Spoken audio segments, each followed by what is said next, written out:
Oh, thanks for fucking everything, Monica. You broke my computer. I just built this thing, too!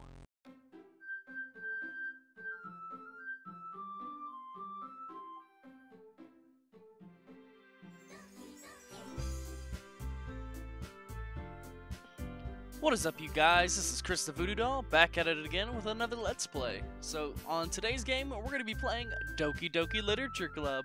Look at how cute these girls are. Aww. Alrighty, so, yeah, let's go ahead and get started. And we're going to name ourselves after a friend, as usual. So, we're going to go with Ian. Alright, so. Hey! I see an annoying girl running towards me from the distance, waving her arms in the air like she's totally oblivious to any attention she might draw to herself. That girl's Saori, my neighbor and good friend since we were children. You know, the kind of friend you'd never see yourself making today, but it's just kind of worked out because you've known each other for so long. We used to walk to school together on days like this, but started arriving at high school. She would oversleep more and more frequently, and I would get tired of waiting up. But if she's going to chase after me like this, I almost feel better off running away. However, I just sigh and idle in front of the crosswalk and let Saori catch up to me. Ha ha ha. I overslept again. But I caught you this time. Maybe, but only because I decided to stop and wait for you. You say that like you were thinking about ignoring me. That's mean, Ian. Well, if people start to stare at you for acting weird, then I don't want them to think we're a couple or something. Fine, fine. But you did wait for me after all. I guess you don't have it in you to be mean even if you wanted to. Whatever you say, Saori. We cross the street together and make our way to school. As we draw near, the street become increasingly speckled with other students making their daily commute. By the way, Ian, have you decided on a club to join today? A club? I told you already, I'm not interested in joining any clubs. I haven't been looking either. That's not true. You told me you joined a club this year. Did I? I'm sure it's possible I did in one of our many conversations where I dismissively go along with whatever she's going on about. Saori likes to worry a little too much about me, but I'm perfectly content just getting by on average while spending my free time on games and anime. I was talking about how I was worried that you won't learn how to socialize and have any skills before college. Your happiness is really important to me, you know. And I know you're happy, but I'd die at the thought of you becoming a NEET in a few years because you're not used to real world. Thanks, I guess. You trust me, right? Yeah, sure. Don't make me keep worrying about you.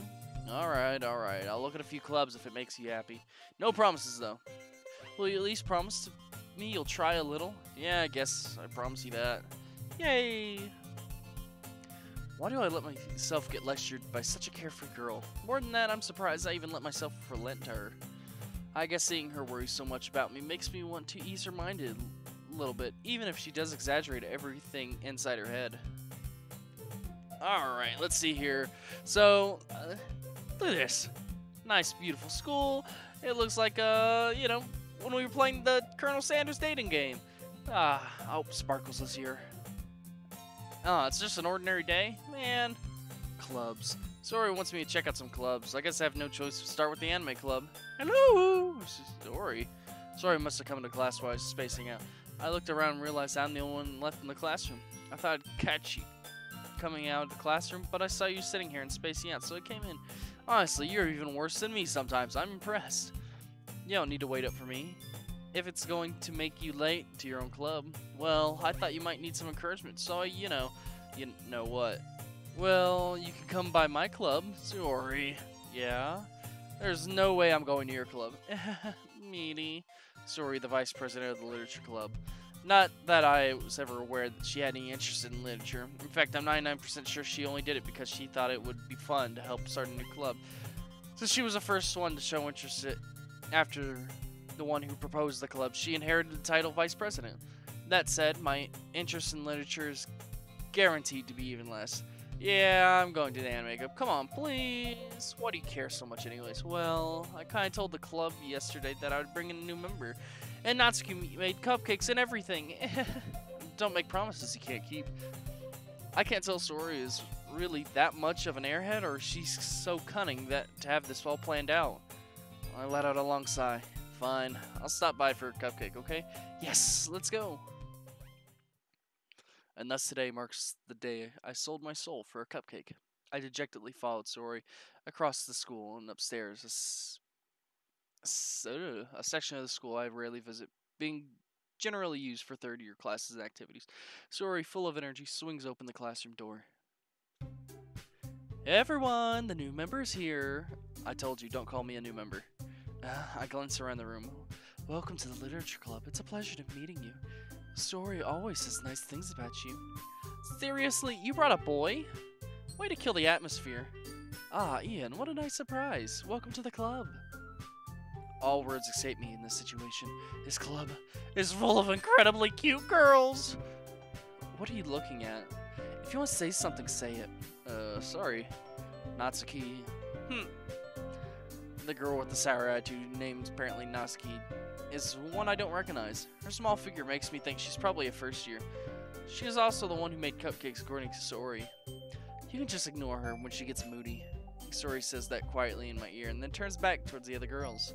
Anyway, this is Natsuki, always full of energy. And this is Yuri, the smartest in the club. Don't say things like that. Yuri, who appears comparably more mature and timid, seems to have hard time keeping up with people like Yuri and Natsuki. Well, it's nice to meet both of you. And it sounds like you already know Monika, is that right? That's right. It's great to see you again, Ian. Monika smiles sweetly. We do know each other. Well, we rarely talk, but we were in the same class last year. Monika was probably the most popular girl in school. Smart, beautiful, athletic. Basically completely out of my league. So having her smile at me so genuinely feels a little... You too, Monika. Come sit down, Ian. We made room for you at the table so you can sit next to me or Monika. I'll get the cupcakes. Hey, I made them. I'll get them. Sorry, I got a little too excited. Then, how about I make some tea as well? The girls have a few desks arranged to form a table. As Sori mentions, it would be widened so that there's one space next to Monika and one space next to Ori. Natsuki and Yuri walk over to the corner of the room, where Natsuki grabs a wrapped tray and Yuri opens the closet. Still feeling awkward, I take a seat next to Ori. Natsuki proudly marches back to the table, tray in hand. Okay, are you ready? Ta-da! Ooh.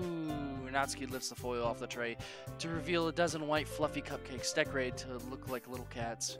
The whiskers are drawn with icing and little pieces of chocolate were used to make the ears. So cute! I had no idea you were so good at baking, Natsuki. Well, you know, just hurry and take one. Sori grabs one first, then Monika, I follow. It's delicious. Sori talks with a mouthful, as Ari managed to get icing on her face. I turn the cupcake around with my finger, looking at the best angle to take a bite. Natsuki is quiet. I can't help but notice her sneaking glances in my direction. Is she waiting for me to take a bite? I finally bite down. The icing is sweet and full of flavor. I wonder if she made it herself. This is really good. Thank you, Natsuki. What? Why are you thanking me? It's not like haven't I heard this somewhere before? I made them for you or anything? I thought you technically did, sorry. Oh no, she's a Sandori! Oh no! We gotta try to date her. That's my kink. Alright, anyways, well, maybe, but not for you, you dummy. Alright. I give up on Natsuki's weird logic and dismisses the conversation. Yuri returns to the table, carrying a tea set. She carefully places a teacup in front of each of us before setting down the teapot next to the cupcake tray. You keep a whole tea set in the classroom? Don't worry, the teacher gave us permission. After all, doesn't a hot cup of tea help you enjoy a good book? I guess. Don't let yourself get intimidated. Yuri's just trying to impress you. That's not true. Insulted, Yuri looks away. I meant that, I believe you. Well, tea and reading might not be a pastime for me, but at least I enjoyed tea. I'm glad. Yuri faintly smiles to herself in relief. Monika raises an eyebrow, then smiles at me. So what made you consider the Literature Club? I was afraid of this question. Something tells me I shouldn't tell Monika that I was practically dragged here by Saori. Well, I haven't joined any clubs yet, and Saori seemed really happy here, so that's okay. Don't be embarrassed. We'll make sure you feel right at home, okay? As president of the Literature Club, it's my duty to make the club fun and exciting for everyone. Monika, I'm surprised. How come you decided to start your own club? You could probably be a board member for any of the major clubs. Weren't you the leader of the debate club last year? Well, you know, to be honest, I can't stand all the politics around the major clubs. It feels like nothing but arguing about budget and publicity and how to prepare for events. I'd much rather take something I personally enjoy and make something special out of it. That's a mood. That's why I like the anime club. I mean, what? And if it encourages others to get into literature, then I'm fulfilling that dream. Monika's a really good leader. Yuri also nodded in agreement. Then I'm surprised there aren't more people in the club yet. It must have been hard to start a new club. You could put it that way. Not many people are very interested in putting out all their effort to start something brand new. Especially when it's something that doesn't grab your attention like literature. You have to work hard and convince people that you're both fun and worthwhile. But it makes school events like the festival that's that much more important. I'm confident that we can all really grow this club before we graduate. Right, everyone? Yeah! We'll do our best. You know it. Everyone enthusiastically agrees. Such different girls, all interested in the same goal. Monika must have worked really hard just to find these three. Maybe that's why we're all so delighted by the idea of a new member. Though, I still don't really know if I can keep up with their level of enthusiasm about literature. So, Ian, what kind of things do you like to read? Well, considering how little I've read these past few years, I really don't have a good way of answering that. I can't say anything. To be fair, I'm not big into literature either. The last book I fully read was in high school. It was my senior year, and it was Jurassic Park. And I was supposed to do other reading, but I didn't do it. And so, yeah. But I still read Jurassic Park, and I actually enjoyed it. Manga. I muttered quietly to myself, half joking. Natsuki's head suddenly perked up. It's like she wanted to say something, but she keeps quiet. Not much of a reader, I guess. Well, that could change. What am I saying? I spoke without thinking after seeing Yuri's sad smile. Anyway, what about you, Yuri? Well, let's see. Yuri traces the rim of her teacup with her finger. My favorites are usually novels that build deep and complex fantasy worlds. The level of creativity and craftsmanship behind them is amazing to me. And telling a good story in such a foreign world is equally impressive. Yuri goes on, clearly passionate about her reading. She seems so reserved and timid since the moment I walked in, but it's obvious by the way her eyes light up that she finds her comfort in the world of books, not people. But you know, I like a lot of things. Stories with deep psychological elements usually immerse me as well. Isn't it amazing how a writer can so deliberately take advantage of your own lack of imagination to completely throw you for a loop? Anyway, I've been reading a lot of horror lately. I read a horror book once. I desperately grasped something that I can relate to at a minimal level. At this rate, Yuri might as well be having a conversation with a rock. Really? I wouldn't have expected that, Yuri. For someone as gentle as you? I guess you could say that. But if a story makes me think or takes me to another world, then I really can't put it down. It's surreal how horror is often very successful at changing the way you look at the world, even if only for a brief moment. I hate horror. Oh, why is that? Well, Natsuki's eyes dart over for you for first split second. Never mind. That's right, you usually like to write about cute things, don't you, Natsuki? What? What gives you that idea? You left a piece of scrap paper behind last club meeting. Looked like you were working on a poem called Don't Say It Out Loud! And give that back. Fine, fine. Your cupcakes, your poems, everything you do is just as cute as you are. Zori slides up behind Natsuki and puts her hands on her shoulders. I'm not cute! Natsuki, you write your own poems? Well, I guess sometimes. Why do you care? I think that's impressive. Why don't you share them sometime? No. Natsuki averts her eyes. You wouldn't like them. Not that very confident writer yet. I understand how Natsuki feels. Sharing that level of writing takes more than just confidence. The truest form of writing is writing to oneself. You must be willing to open up to your readers, exposing your vulnerabilities and showing even the deepest reaches of your heart. Do you have writing experience too, Yuri? Maybe if you share some of your work, you can set an example and help Natsuki feel comfortable enough to share hers. I guess it's the same for Yuri. Aw, I wanted to read everyone's poems. We all sit in silence for a moment. Okay, I have an idea, everyone. Natsuki and Yuri look quizzically at Monika. Let's all go home and write a poem of our own. The next time we meet, we'll all share them with each other. That way, everyone is even. Yeah, let's do it. Plus, now that we have a new member, I think it'll help us get a little more comfortable with each other and strengthen the bond of the club. Isn't that right, Ian? Monica smiles warmly at me once again. Hold on there, there's still one problem. Oh, what's that? Now that we're back on the original topic of me joining the club, I bluntly come forth to what's been on my mind this entire time. I never said I would join this club. Sori may have convinced me to stop by, but I never made any decisions. I still have other clubs to look at, and I lose my train of thought. All 4 girls stare back at me with dejected eyes. But, I'm sorry, I thought, Ian, you all... I'm defenseless against these girls. How am I supposed to make a clear-headed decision like this? That is, if writing a poem is a price I need to pay in order to spend every day with these beautiful girls, right. Okay, I've decided then. I'll join the literature club. One by one, the girls' eyes light up. Yes, I'm so happy. Sori wraps her arms around me, jumping up and down. Hey, you really did scare me for a moment. If you really just came for the cupcakes, I'd be super pissed. That makes it official. Welcome to the literature club. Ah, thanks, I guess. Okay, everyone. I think with that, we can officially end today's meeting on a good note. Everyone remember tonight's assignment? Write a poem to bring to the next meeting so we can all share. Monica looked over at me once more. Ian, I look forward to seeing how you express yourself. Yeah. Can I really impress the class star Monica with my mediocre writing skills? I already feel the anxiety welling up inside me. Meanwhile, the girls continue to chit-chat as Yuri and Natsuki clean up their food. Hey Ian, since we're already here, do you want to walk home together? That's right, Sori and I would never walk home together anymore because she would always stay after school for clubs. Sure, may as well. Yay! With that, the two of us departed the club and make our way home. The whole way, my mind wanders back and forth between the 4 girls. Sori, Natsuki, Yuri, and of course, Monica. Will I really be happy spending every day after school in a literature club? Perhaps I'll have a chance to grow closer with one of these girls. Oh yeah, definitely, alright. I'll just need to make the most of my circumstances, and sure, good fortune will find me. And I guess that all starts with writing a poem tonight.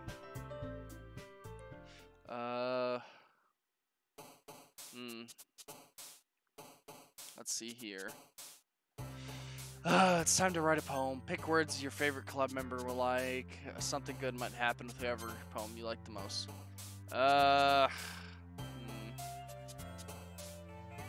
Alright, let's see here.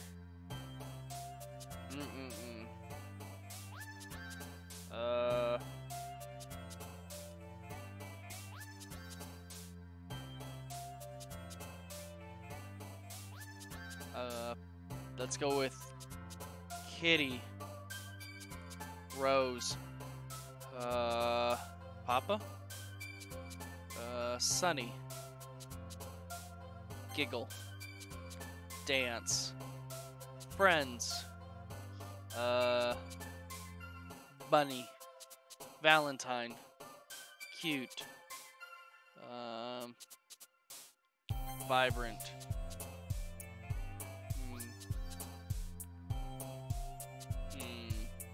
Cheer,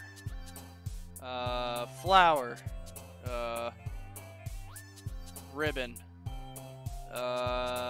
Beauty, Sugar, Bubbles, Shiny, Kawaii, Strawberry. Hi again, Ian. Glad to see you didn't run away on us. Nah, don't worry. This might be a little strange for me, but at least I keep my word. Well, I'm back at the literature club. I was the last to come in, so everyone else is already hanging out. Thanks for keeping your promise, Ian. I hope this isn't too overwhelming of a commitment for you. Making you dive headfirst into literature club when you're not accustomed to it. Oh, come on, like he deserves any slack. Sori told me you wouldn't even want to join this club this year, and last year too. I don't know if you plan just to come here and hang out or what, but if you don't take us seriously, then you won't see the end of it. Natsuki, you certainly have a big mouth for someone who keeps her manga collection in the club. Natsuki finds herself stuck between Monica and manga. Manga is literature! Swiftly defeated, Natsuki plopped back into her seat. Don't worry, guys. Ian always gives it his best as long as he's having fun. He helps me with busy work without even asking. Like cooking, cleaning my room. How dependable. Sorry, that's because your room is so messy it's distracting, and you almost set your house on fire once. Is that so? You two are really good friends, aren't you? I might be a little jealous. How come? You and Ian become good friends too. Sorry?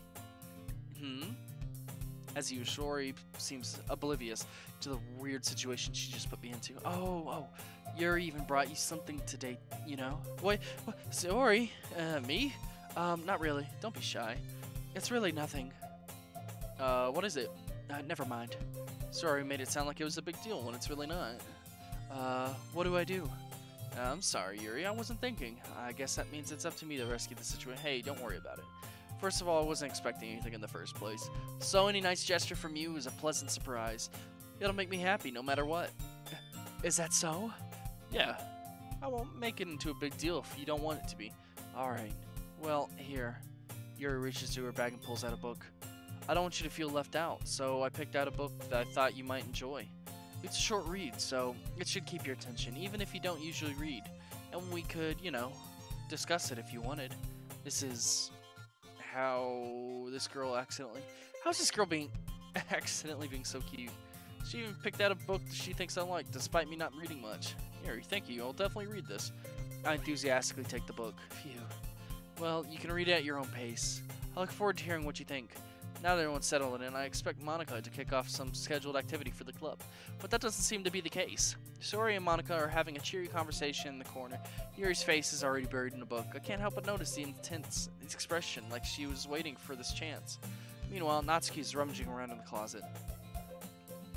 I hear Natsuki utter an exasperated sigh from within the closet. She seems to be annoyed by something. I approach her in case she needs a hand. You looking for something in there? Freaking Monica. She never puts my stuff back in the right spot. What's the point of keeping your collection organized if someone else is just gonna mess it up? Natsuki slides a bunch of stacked books and boxes across the shelf. Manga? You read manga, right? Sometimes. Manga is one of these things that you can't admit you really into until you figure out where the other person stands. How'd you know anyways? I heard you bring it up at some point. Besides, it's kind of written on your face. What's that supposed to mean? I see. There's a lone volume of manga amidst a stack of various books on the side of one of the shelves. Curiously, I pull it out of the stack. There it is. Natsuki snatches it out of my hand. She then turns to a box of manga and slips the volume right back in the middle of the rest. Ah, much better. Seeing the box set with one book missing is probably the most irritating sight in the world. I know how that feels. Getting a closer look at the box set, she admiring. Parfait Girls? It's a series I've never heard of in my life. This probably means it's either out of my demographic or it's simply terrible. If you're gonna judge, you can go do it through the glass of that door. She points to the classroom door. Hey, I wasn't judging anything. I didn't even say anything. It was the tone of your voice. But I'll tell you one thing, Ian. Considering that this lesson's straight from the literature club, don't judge a book by its cover. In fact, Natsuki pulls out the first volume of Parfait Girls from the box. I'm gonna show you exactly why. She shoves the books right into my hand. I stare at the cover. It features 4 girls in a colorful attire, striking, animated, feminine poses. It exceedingly Don't just stand there. Natsuki grabs my arm and pulls me into out of the closet. She then takes a seat against the wall beneath the windowsill. She pats on the ground next to her, signaling me to sit there. Wouldn't chairs be more comfortable? I take my seat. Chairs wouldn't work. We can't read at the same time like that. Why's that? I guess it's easier to be close together like this. Don't say that. You'll make me feel weird about it. Natsuki crosses her arm and scooches an inch away from me. Sorry, I didn't exactly expect to be sitting this close to her either. Not that I can't say it's particularly a bad thing. I open the book. It's only a few seconds before Natsuki once again inches closer, reclaiming the additional space, while she hopes I won't notice. I can feel her peering over my shoulder, much more eager to begin reading than I. Wow, how long has it been since I read the beginning, huh? Don't you go back and flip through older volumes every now and again? Not really. Maybe sometimes after I already finished the series. Hey, are you paying attention? I am, but nothing's really happened yet, so I can talk at the same time. It looks like there's a bunch of friends in high school. Typical slice of life affair. I kind of grew out of these since it's rare for the writing to be entertaining enough to make up for the lack of plot. Okay, actually, let me tell you, there's some good slice of life animes out there, and if you're interested, my favorites are Your Lie in April and Nana. So, Nana is about two girls that share the same name, and they share an apartment. One's a rock star, one's a frilly, girly girl, and they're trying to figure out how to live together peacefully. It's really good, highly recommended. And then Your Lie in April it's your slice of life plus music, and it's actually kind of sad. So if you're interested, definitely check those out. I know Your Lie in April is available on Netflix and I think Hulu. Unfortunately, Nana used to be on Netflix, but it's no longer there. So you'll just have to find some other place to check it out. But I do recommend those two. So, what should I expect from this? Is there going to be plot? Well, obviously. You think I would enjoy something that didn't have a plot? I mean, well, I guess I know what you're saying. A lot of the beginnings, there's simple things. Like, there's a really funny chapter where they're obsessed with the guy at the ice cream shop, but that just helps to get to know the characters. And besides, it's still entertaining. But later on, there's all kinds of drama. Like when they get into all their backstories and when some of the romance starts to happen. That's really what makes it so good.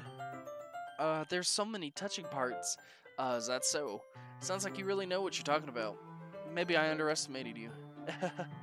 Hey, wait. What's that supposed to mean? Natsuki gives me a little shove. Just means I haven't seen you at your full power. Huh, good save. This chapter seems like it's about baking. This is just a guess, but is there a lot of baking in this manga? Well, Natsuki pauses for a moment as if she doesn't want to admit something. Yeah, why does that matter? It doesn't, I was just curious. Since you enjoy baking too, right? That's just a coincidence. I just happened to get into baking around the same time I got into this manga. Okay, first of all, there's no shame in getting into something because of something you're reading. You know, whether that be baking or cooking, baking, cooking, sewing, if you get into it because of, an anime that makes it look good or, a book, go for it, gives you a hobby, keeps the trade open. So, it's all good. Like I would ever get anything because it's in a manga. I feel bad for anyone that impressionable. Definitely not a coincidence. I guess that explains Natsuki's interest in baking. Still, all the hobbies to pick up from a manga, that's definitely one of the better ones. Not to mention that she's really good at it. So, who am I to judge? We're on we were on for a few more minutes. We read for a few more minutes. I finished a couple of chapters at this point. Are you sure this isn't boring for you? Not at all. Even though you're just watching me read? Well, I'm fine with that. If you say so. I guess it's fun sharing something you like with someone else. I always get excited when I convince any of my friends to pick up a series I enjoy. You know what I mean? Huh? You don't? That's not... Well, I wouldn't really know. What do you mean? Don't you share your manga with your friends? Could you not rub it in? Jeez. Sorry. Huh. Like I could ever get my friends to read this. They just think my manga is for kids. I can't even bring it up with them without being like, you still haven't grown out of that yet? Makes me want to punch them in the face. Alright, if someone makes fun of something you like, you have full permission to punch them in the face. Just flat out, Just do it. Punch them right in the face. It's like, you like manga? You like anime? Just tell them to shut up, punch them right in the face. Square in between the eyes. Actually, better. Go for the throat. Just right there. Throat jab them. But, I mean, to be fair, I understand what she's talking about. I mean, recently it's been hard to do that for me, too. Like one of my favorites I like to watch, I like Overlord. If you haven't seen that, it's on Hulu, and I highly recommend it. There's 3 seasons of it, and I want more. So, definitely check out Overlord if you haven't. Fantastic anime. Definitely one. It's if you like Sword Art Online, you'll like this, but it's a lot better than Sword Art Online. So, anyways, I know those kind of people. Honestly, it takes a lot of effort to find friends who don't judge, much less friends who are also into it. I'm already kind of a loser, so I guess I gravitated towards the other losers over time. But it's probably harder for someone like you, huh? Yeah, that's pretty accurate. Wait, which part? I mean, I feel like I can't even keep it to my own room. I don't even know what my dad would do if he found this. At least it's safe here in the club room. Except Monica was just a jerk, kind of a jerk about it. I can't win, can I?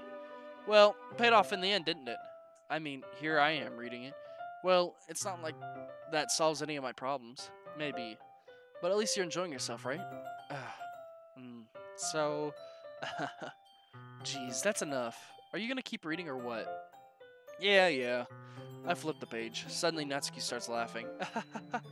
I totally forgot that happens. Natsuki puts her fingers on one of the panels.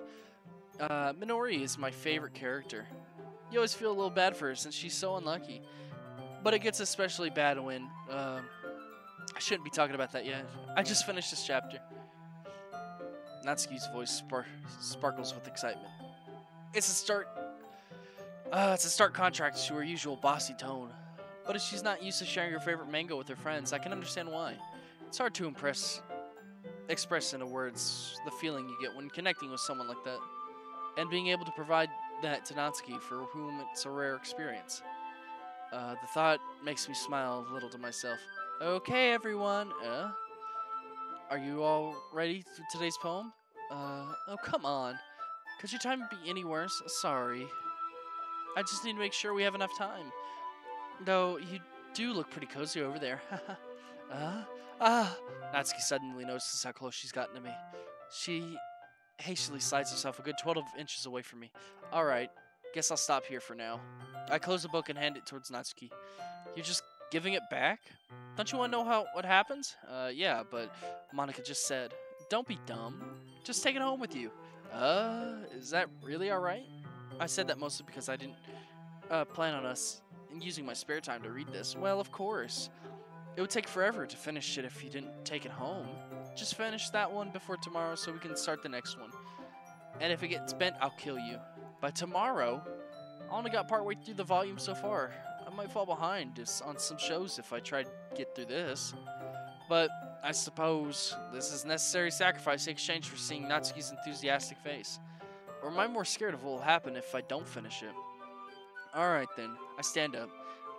I return to where I put my stuff and carefully slip the book into my bag. By the way, did you remember to write a poem last night? Yeah? My relaxation ends. I can't believe I agreed to do something so embarrassing. I couldn't really find much inspiration since I never really done this before. Well, now that everyone's ready, why don't you find someone to share with? I can't wait. Sorry, Monica enthusiastically pulled up their poem. Sorry is on a wrinkled sheet of loose leaf torn from a spiral notebook. On the other hand, Monica wrote hers in a compensation notebook. I can already see Monica's pristine handwriting from where I sit. Natsuki and Yuri reluctantly comply as well, reaching into their bags. I do the same myself. Alright, let's see here. Let's go with our friend. Definitely most comfortable sharing with Yuri first. She's my good friend after all. Alright, let's go ahead. Oh my goodness. This is so good, Ian. I love it. I had no idea you were such a good writer. Sorry. You must be seriously overreacting. I'm not a good writer at all. I honestly have no idea what I'm doing. Well, maybe that's why, because I have no idea what I like either. Jeez. I'm sure Yuri's opinion has a little more construction than that. Maybe even Natsuki's. Are you sure you don't like it just because I wrote it? Well, I'm sure that's part of it. I think I understand you better than a lot of people, you know. So, when I read your poems, it's not just a poem. It's an Ian poem. And that makes me feel extra special. Like I can feel your feelings in it. Sayori hugs the sheet against her chest. You're so weird, Sayori. I'm really happy that you just wrote one. It just reminds me of how you're really a part of the club now. Not to mention the fact that I'm standing in front of you in the cloud room. Well, of course. Not really into it yet, but it doesn't mean I'll break my promise. See? It's like I said before, Ian. Deep down, you're not selfish at all, you know? Trying new things like this for other people? That's something that only really good people do. Thanks, Sayori. I'm not sure if Sayori sees the full picture of my motive here. Then again, I can't deny that she's part of the reason I joined. Knowing how much this means to her and all? Yeah. And I'm gonna make sure you have lots of fun here, okay? That'll be my way of thanking you. Alright, I'm gonna hold you to it then. Yay! Now, you'll read my poem too, right? Don't worry, I'm really bad at this. We'll see about that. Alright, let's see here. Dear Sunshine, the way you glow through my blinds in the morning, it makes me feel like you miss me. Kissing my forehead to help me out of bed, making me rub my sleepy from my eyes. Are you asking me to come out and play? Are you trusting me to wish away the rainy day? I look above. The sky is blue. It's a secret, but I trust you too. If it wasn't for you, I could sleep forever. But I'm not mad. I want breakfast.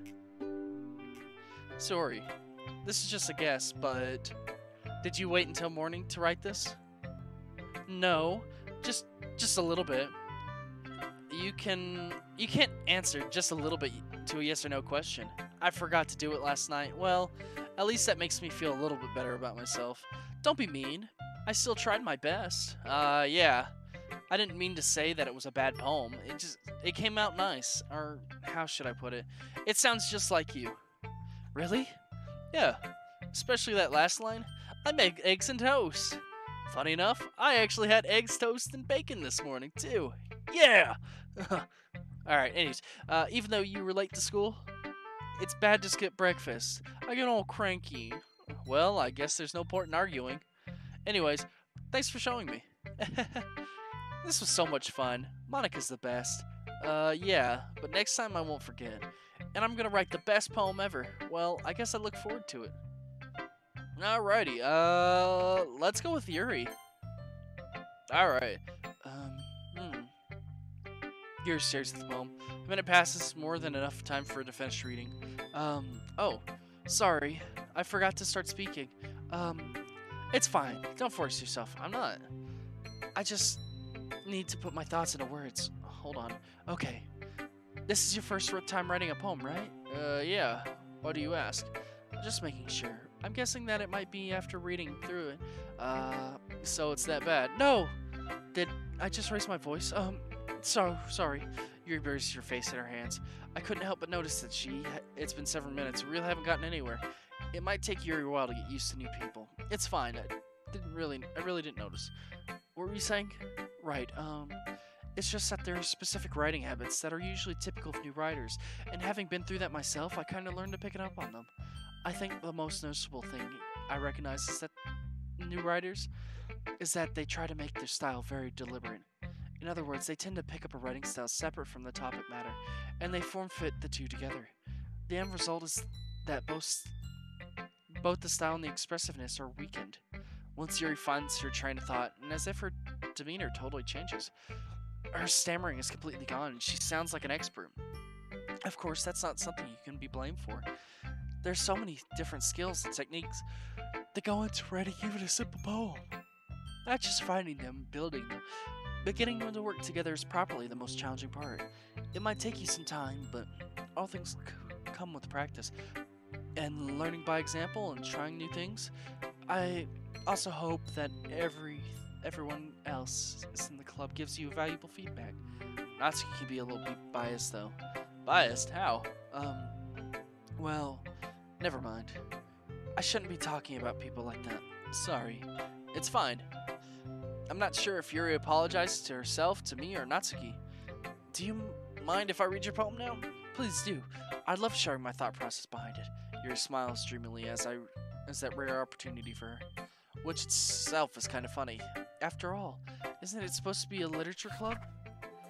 Oh.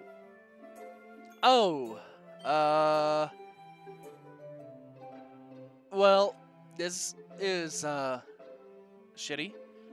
I can't read cursive. Fun fact, everyone. So, yeah, if you want to read this, feel free. Just press the pause button, and yeah, feel free to read this. Because I can't, and I don't know how. So, I guess anytime Yuri has a poem, I'm just gonna let y'all, have your moment to read it. Because, yeah, I can't read cursive.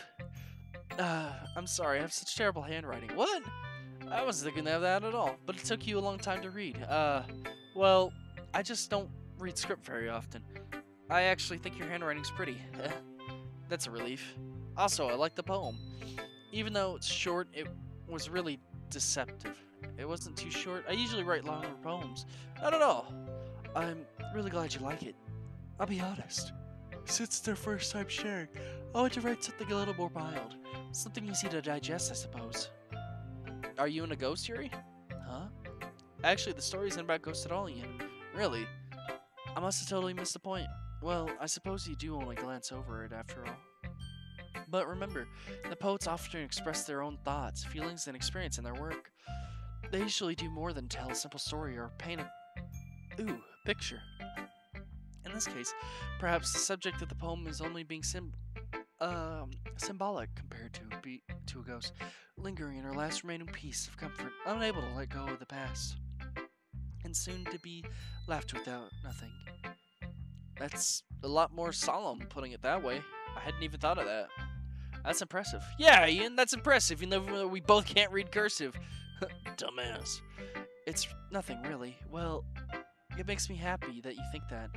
Just remember that it wouldn't be long before you pick up on these things, too. Yeah, maybe you're right. I guess I'll just have to keep trying. I'm counting on you. Who should I read my poem to next? Let's go with, Natsuki. Alright, okay, well, let's start with the things I don't like. First of all, Natsuki rereads my poem. Never mind. I don't feel like giving you my opinion. And then what's the point of sharing in the first place?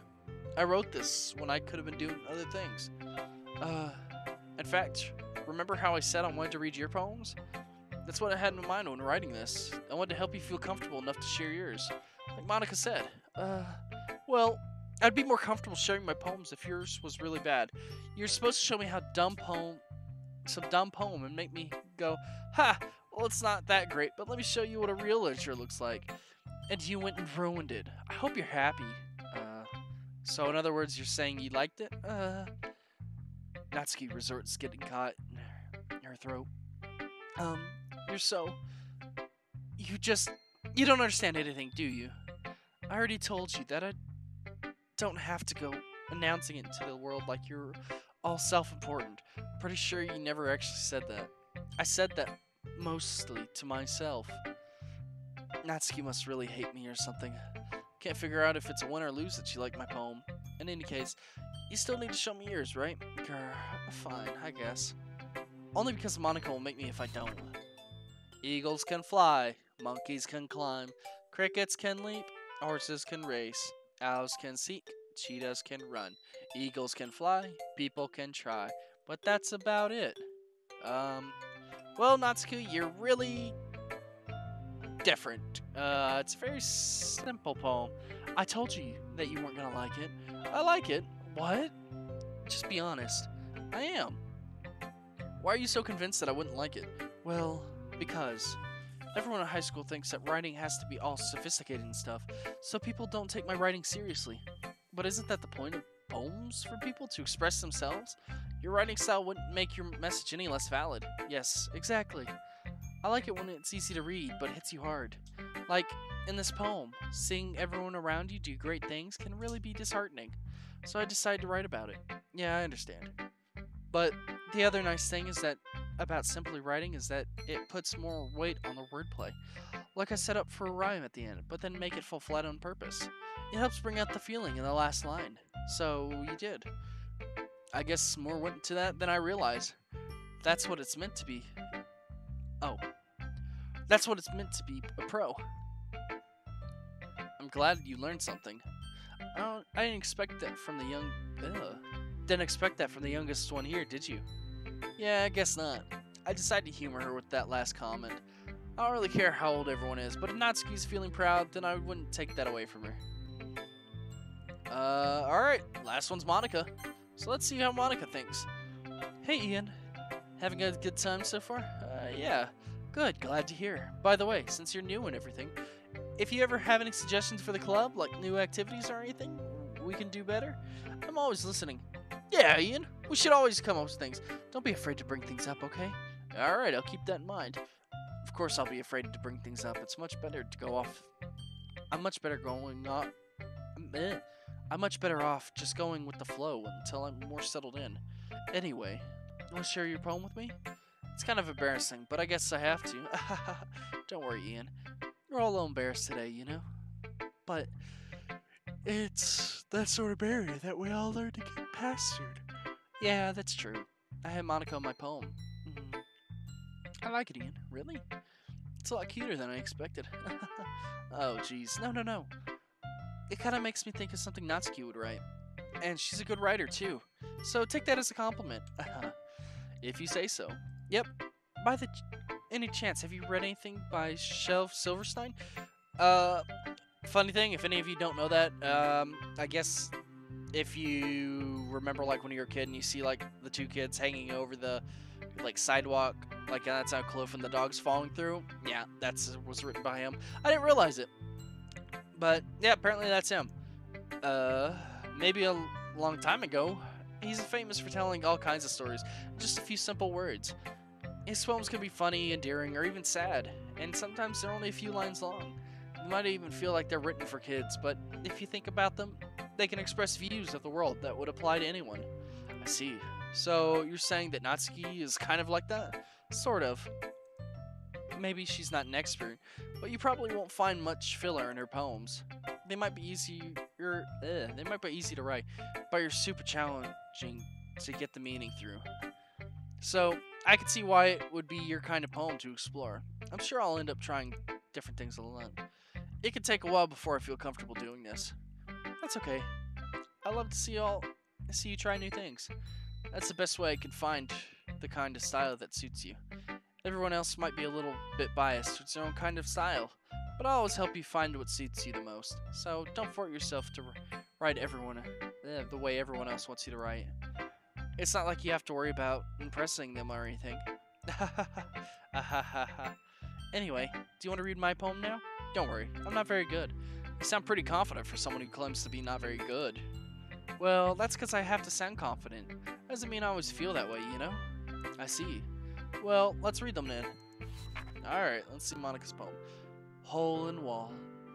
I couldn't have been me. See the direction the spackle protrudes. A noisy neighbor? An angry boyfriend? I'll never know, I wasn't home. I peer inside for a clue. No, I can't see.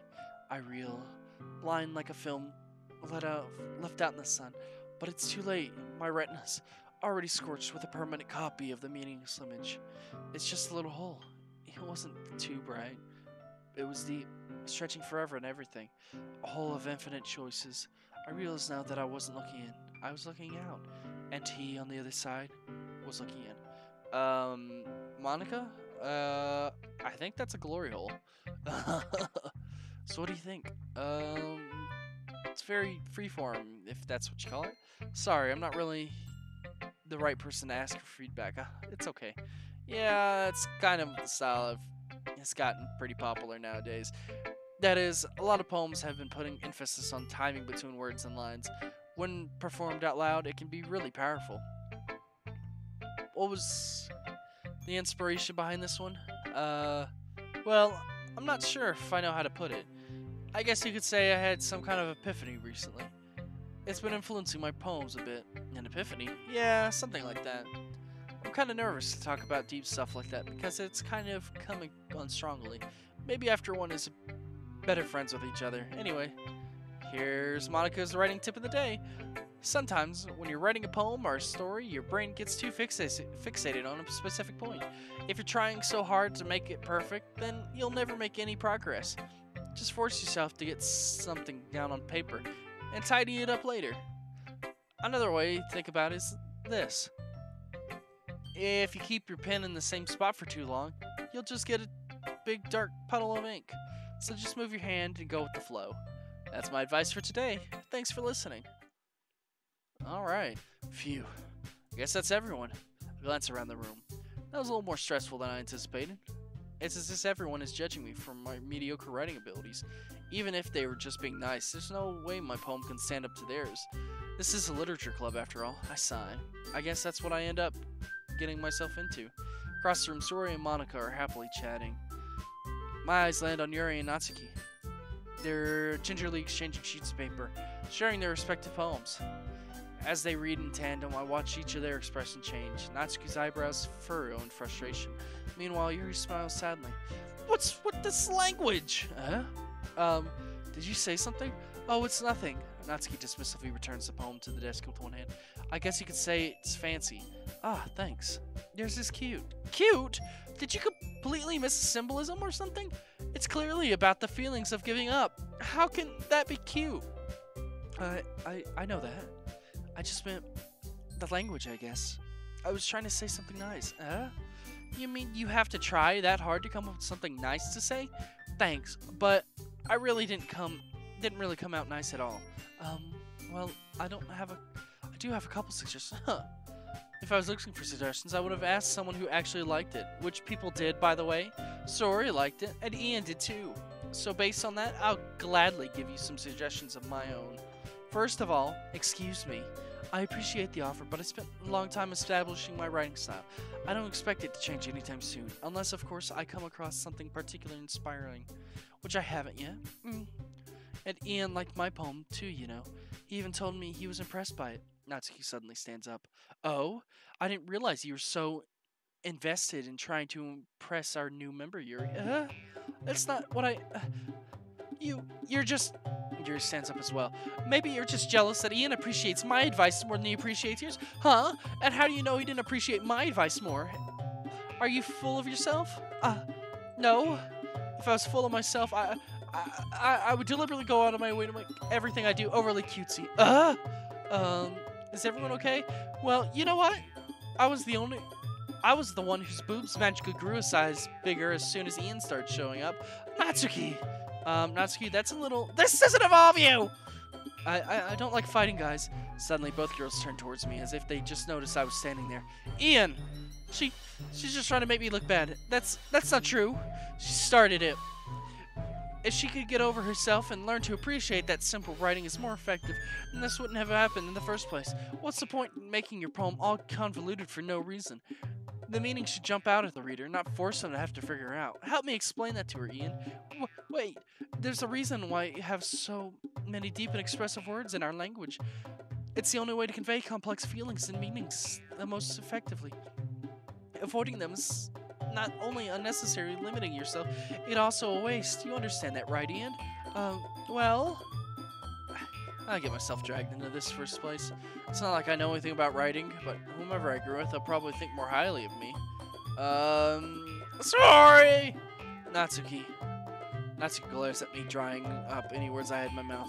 So instead, I turn to Yuri. Yuri? But Yuri's expression is so defenseless, I can't bring myself to say anything to her. Sori? Yeah? Everyone's fighting is making Sori uncomfortable. How can the two of you keep fighting when you know you're making your friend feel like this? Ian? Well, that's her problem. This isn't about her. I agree. It's unfair for others to interject their own feelings into our conflict. Yeah, unless Sori wants to tell Yuri what a stuck-up jerk she's being. She would never. It's your immaturity that makes her upset in the first place. Excuse me? Are you even listening to yourself? This is exactly why nobody likes... Stop! Huh? Natsuki, Yuri, you guys are my friend. I just want everyone to get along and be happy. My friends are wonderful people, and I love them because of their differences. Natsuki's poem, they're amazing because they gave you so many feelings with just a few words. And Yuri's poem are amazing because they paint beautiful pictures in your head. Everyone's so talented. So why are we fighting? Because, well, also, Natsuki's cute and there's nothing wrong with that. And Yuri's boobs are the same as they always were. Big and beautiful. Sori, I don't think you can just talk about, you know, your friend's boobs like that. I mean, I don't know, at least I know I can't. I get shit slapped out of me for that. Sori. Sori stands triumphantly. Monica stands behind her with the bewildered expression. I'll make some tea. Yuri rushes off. Natsuki sits down with a blank expression on her face, staring at nothing. So this is why Sori is vice president, I whisper to Monica. She nods in return. To be honest, I might come off as a good leader, but I can organize things. But I'm not very good with people. I couldn't even bring myself to interject. As president, that's kind of embarrassing for me. Nah. It's not like I can blame you. I wasn't able to say anything either. Well, it's just that means Sori's amazing in her own way, isn't she? You could say that. She might be an airhead, but sometimes it's weirdly suspicious that she knows exactly what she's doing. I see. Take good care of her, okay? I would hate to see her I would hate to see her get herself hurt. That makes two of us. You can count on me. Monica smiles sweetly at me, causing my stomach to knot. Such a genuine person really does make a good president, regardless of what they say. If only I could get the chance to talk to her a little bit more. Okay, everyone. It's just about time for us to leave. How do you all feel about sharing poems? It was a lot of fun. Well, I would say it was worth it. It was alright. Well, mostly. Ian, what about you? Yeah, I guess I'd say the same. It was a neat thing to talk about with everyone. Awesome. In that case, we'll do the same thing tomorrow. And maybe you learned something from your friends, too. So your poems will turn out even better. I think to myself, I did learn a little bit more about the kinds of poems everyone likes. With any luck, that means I can at least do a better job impressing those I want to impress. I nod to myself with newfound Ian, ready to walk home? Surely, let's go. Sori beams to me. It truly has been a while since Sori and I have spent this much time together. I can't really say I'm not enjoying it either. Sori, what happened earlier? What do you mean? You know, between Yuri and Natsuki? Does that kind of thing happen often? No. That's really the first time I've seen them fight like that. I promise, they're both wonderful people. You don't hate them, do you? No, I don't hate them. I just wanted your opinion, that's all. I can see why they make good friends with you. Phew. You know, Ian, it's nice that I got to spend so much time with you in the club, but I think seeing you get along with everyone is what makes the happiest. And I think everyone really likes you, too. That's... Every day is going to be so much fun. It looks like Sori still hasn't caught on to the situation I'm in.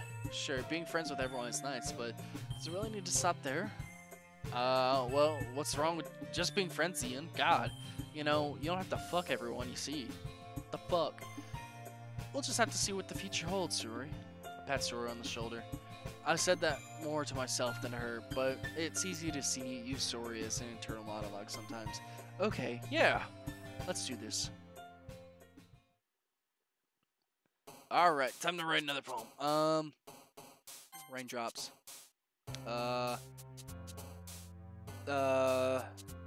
Bed. Puppy. Nibble. Nightgown. Treasure. Destiny. Chocolate. Childhood. Vacation. Swimsuit. Kitty.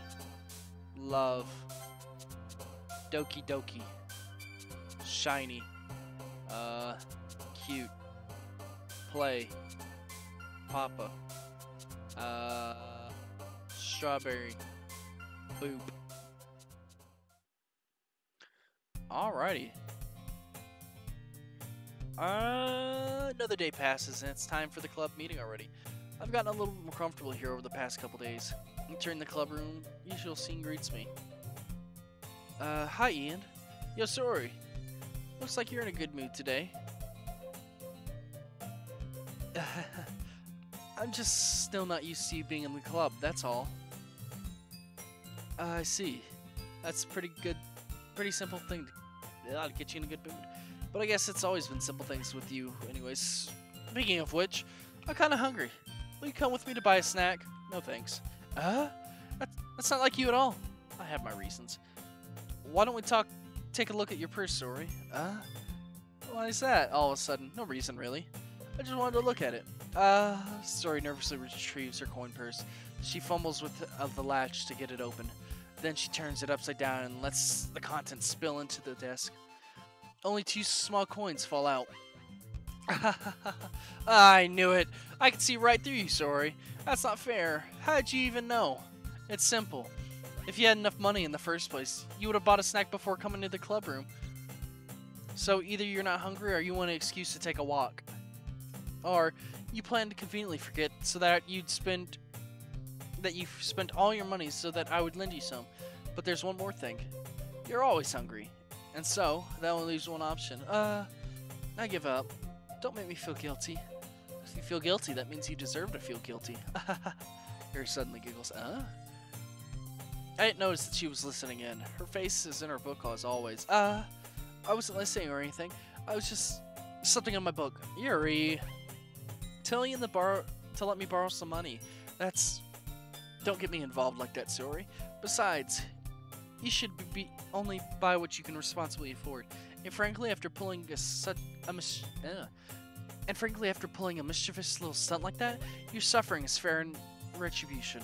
Ah, I didn't mean that. I got too absorbed in my book. I really like it when you speak your mind, Yuri. It doesn't happen much, but it's fun side of you. There's no way I think that. You're right, though. I did something bad, and now I have to accept the retribution. Still, coming from you, Sori, I guess there's a little devil inside all of us, isn't there? Don't let her fool you. Sori knows exactly what she's doing. After all, she told you guys that she was bringing me to the club before she even told me. But you wouldn't have come if it weren't for the cupcakes. So I had to trick Natsuki into making them. Come on, give me more credit than that, Sori. Whap! Out of nowhere, something smacks Sori in the face and tumbles onto the desk. Oh, what was... a cookie? Sure enough, it's a giant cookie wrapped in plastic. Sori glances around. Is this a miracle? Is it because I paid my restitution? Retribution. Actually, that one almost worked. I was just gonna give it to you, but then I heard you blab about the cupcakes. It was totally worth seeing your reaction, though. Natsuki, that's so nice of you. I'm so happy. Sori hugged the cookie. Jeez, just eat it. Sori rapidly tears open the wrapper and takes a big bite. So good. Oh. Sori suddenly claps her hands over her mouth. I bit my tongue. You're going through a lot over just one cookie. Natsu takes a bite of her own. Ah, yours looks really good too, Natsuki. Can I try it? Jeez, beggars can't be choosers. But yours is chocolate. Yeah, why do you think I gave you that one? Fine. Still, I'm really happy to share this one with me. Yuri gets out of her seat and goes behind Natsuki, then wraps her arms around her. Aw, jeez. I get it. Cookie still in hand, Natsuki reaches up to nudge Sori off of her. Sori suddenly leans down and takes a bite of Natsuki cookie. Hey! Did you seriously just do that? Uh-huh. Mouthful, Sori trots away to safety. Yuri and I laugh as well. Jeez, you're such a kid sometimes. Monica, can you tell Sori? Natsuki glances around. Monica isn't in the club room. Where'd Monica go anyways? Good question. Have any of you heard anything about her being late today? Not me. Yeah, I haven't either. That's a bit unusual. I hope she's okay. Of course she's okay. Probably just had something to do today. She's pretty popular after all. Huh? You don't think she has a... I wouldn't be surprised. She's probably more desirable than all of us combined. That's true. Excuse me? Suddenly the door swings open. Sorry, I'm super sorry. Ah, there you are. I didn't mean to be late. I hope you guys weren't worried or anything. Monica chose the club over her boyfriend after all. You're so strong-willed. But boyfriend? What on earth are you talking about? Monica quizzically glances at me. Never mind that. What held you up anyways? Well, my last period today was study hall. To be honest, I kind of just lost track of time. That makes no sense though. You would have had to heard the ring bell at least. I must have not heard it since I was practicing piano. Piano? I wasn't aware you played music as well, Monica. I don't really. I kind of just started recently. Always wanted to learn piano. That's so cool. You should play something for us, Monica. Monica looks at me. Maybe once I get a little better, I will. Yay! That sounds cool. I also look forward to it. Is that so? In that case, I won't let you down, Ian. Monica smiles sweetly. I didn't mean any pressure or anything like that. Don't worry. I've been practicing a whole lot recently, and I'd really love the chance to share one. I'm ready. I see. In that case, best of luck. Thanks. So, I didn't miss anything, did I? No, not really. I chose to leave out Sori's mischievous escapade. I'm sure Natsuki will end up complaining to her anyways. It looks like everyone has already settled down. Sori somehow already finished her entire cookie. Yuri's back to her book, and Natsuki disappeared into the closet. Huh? It's not long before Natsuki comes up to me and explains. Yeah, don't worry, I kept my promise. I pull the first volume of Parfait Girls out of my bag. Natsuki takes it from my hands and then quickly turns it over, presumably to check for wrinkles. Hey, I'm not that careless. I handle my manga all the time, you know? I just wanted to make sure. Can you blame me for being paranoid? I don't give people my manga every day now. You do, you know? That's true. I don't blame you. Well, anyway, let me put this one back. I'm gonna get the next one, okay? Natsuki made her way to the closet. I'll follow. So, you're gonna tell me everything you thought, right? Where'd the volume leave off again? I forgot. Chapter when Minori and Alice found Monica! Natsuki's voice resonated out from the inside the closet. Huh? I peer inside. All of Natsuki's books are lined up on the top shelf. Did you move my manga again? Sorry. The teacher got mad at me for taking so much of space in her closet. So I had to move some stuff around and clean up a little bit. It's all there, I just had to organize it a bit. Top shelf is far above Natsuki's head. She made it a futile hop trying to figure out how to reach her manga. Jeez, this is so inconvenient. I'm moving all these back down. There's plenty of room on these shelves. And besides, they're really pretty to look at when they're all lined up. Why would you waste that on top shelf? Natsuki, there's a stool on the wall there. In the closet, there's a collapsible stool that hangs on the wall. If you want, I could reach up there and hand them to you. I get them myself! Natsuki grabs the stool from the wall and unfolds it. You think I'm too short or something? I mean, I knew it. Well, you know what? Just watch me. Natsuki hops onto the stool, which ends up being a little wobbly because of the collapsible design. Careful. I know what I'm doing. Standing on the stool, Natsuki's fingertip reaches the top shelf. The stool wouldn't be enough for me to easily grab the books, but Natsuki is being stubborn. As usual. Natsuki uses her fingers to scoop one of the smaller boxes to the edge of the shelf. See? The box suddenly tips. Natsuki barely catches it before it falls to the floor. The stool wobbles. Wah! Losing balance, Natsuki hops off the stool. Thankfully, she was able to stay on her feet. She holds the box triumphantly. There. Having almost fell, Natsuki is a bit shaken up. Jeez. No need to prove yourself to me. There's no way you'll be able to get the bigger box like that. I can reach them. I said I could do it. I don't want your help, okay? Sigh. I guess I'm gonna have to get a chair, so just hang on. Natsuki forces her way past me out of the closet. Let's see. Classroom chairs have desks attached, so they're too inconvenient to fit in the closet. Aha! Natsuki trots over to teacher's desk, which has a computer chair behind it. She rolls it on its wheels back over to the closet. It's a little dangerous since the chair swivels and rolls, but I've already learned my lesson, so I'll keep my mouth shut. Natsuki climbs onto the chair and slowly bounces onto her feet. Since she is refusing my help, I take a seat with my back against the side of the doorway and simply watch. There we go. See, I can easily do it now. Natsuki grabs a stack of manga and bends down to put it in the shelf below. The chair swivels. Natsuki catches herself on the shelf. What are you doing? Can you at least hold the chair steady instead of sitting and doing nothing? Who was it that told me not to help? Yeah, I got you. I hold the chair while Natsuki reaches back up. I can almost see up her skirt. Ian, quit being a perv. God damn, I forced myself to turn away. Natsuki seriously didn't think this through. Once she realizes I'll be dead. Natsuki wraps her arms around the Parfait Girl box set. Easily the largest one on the shelf. Heavy. Hey, Ian? I don't think I could bend down without falling. Hurry and take this one. But then I have to let go of the chair. That's fine. Just for a second. Hurry up. Alright. Just let me stand up. Slowly release my grip from the chair. What do you mean stand up? Natsuki looks down at me. Why are you all the way back? Natsuki looks like she just realized something. But she'll lose her balance if she moves. Natsuki with the box.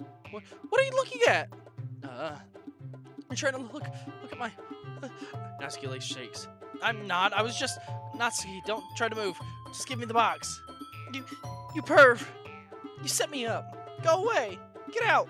But I'll do it myself. The chair suddenly swivels beneath Natsuki's feet. Natsuki.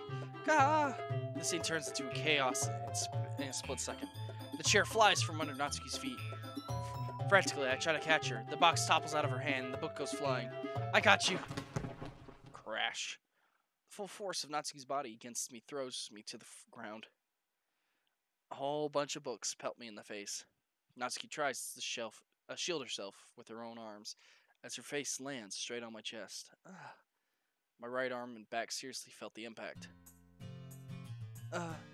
Slowly, Natsuki comes to her senses. She presses her arm straight into me to prop herself up. Natsuki seems to realize that it's not the floor that's beneath her. Gross, gross! A fist pounds into my chest. Natsuki then hoists herself to her feet.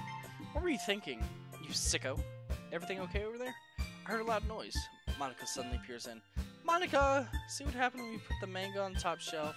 Are you trying to kill your club members or something? Jeez. Sorry. Oh, and one more thing. It seems your most recent club member is a total perv.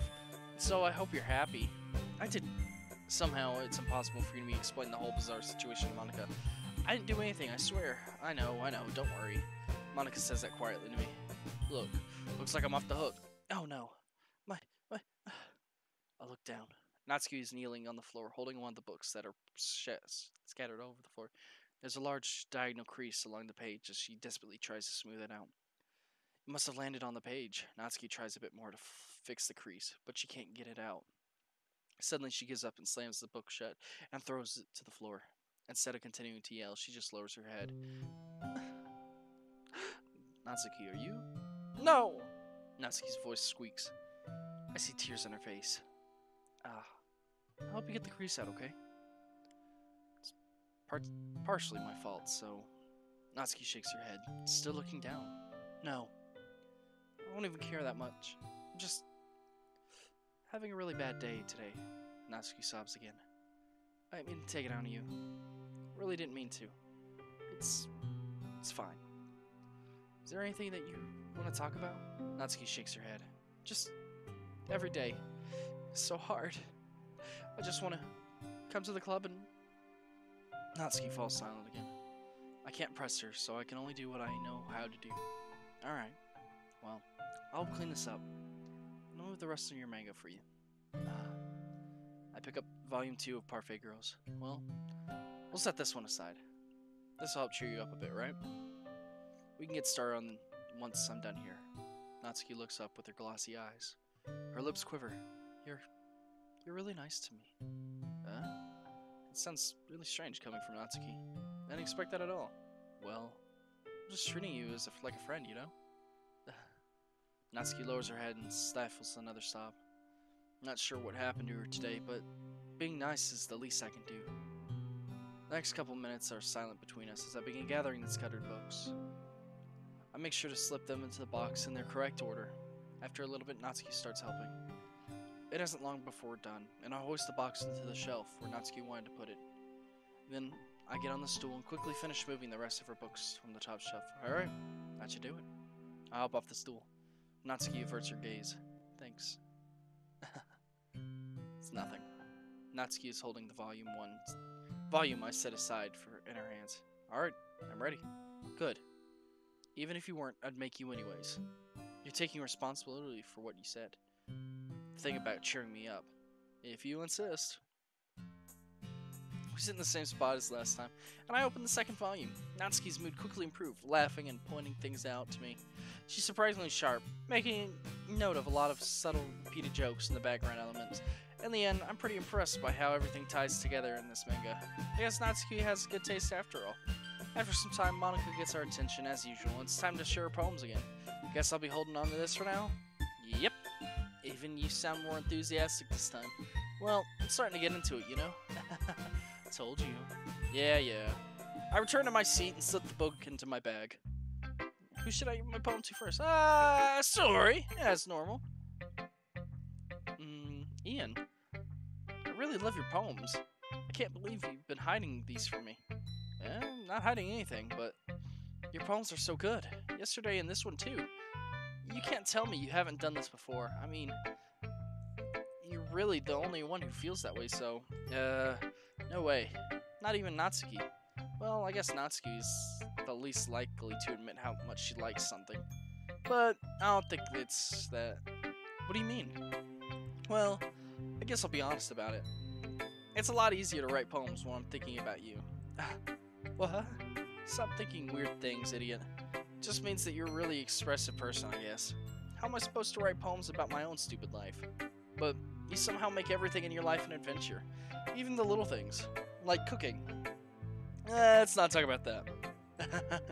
So yeah, I guess what I'm trying to say is that I can feel more feelings through you than I can through myself. We have that kind of weird connection. It's your fault for getting into my business all the time. I don't know if I understand.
I don't know if I understand. Sigh. You'll never understand why I try to explain things to you, Sori. I pat Sori's head.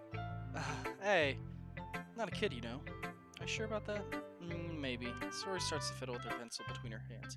Hey, Ian, will you give me your poem? I kinda want to keep it. Huh? Why? Because, well, it's the first time you've written something for me. Sorry, you completely misunderstood. I didn't write this for you. Sigh. Are you even listening anymore? Well, whatever.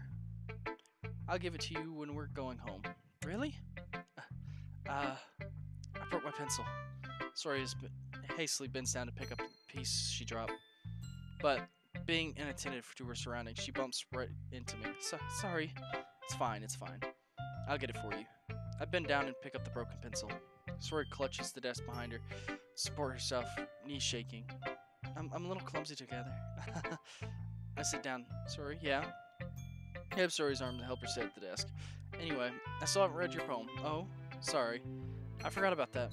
But it's not as good as yours. Jeez, don't worry. I'm sure I'll like it. Bottles. I pop off my scalp like the lid of a cookie jar. It's a secret place where I keep all my dreams.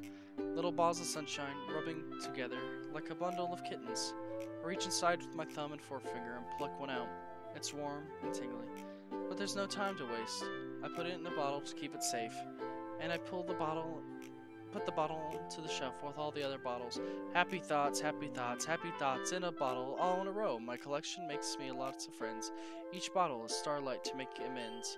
Sometimes my friends feel a certain way. Down comes a bottle to save the day. Night after night, more dreams. Friend after friend.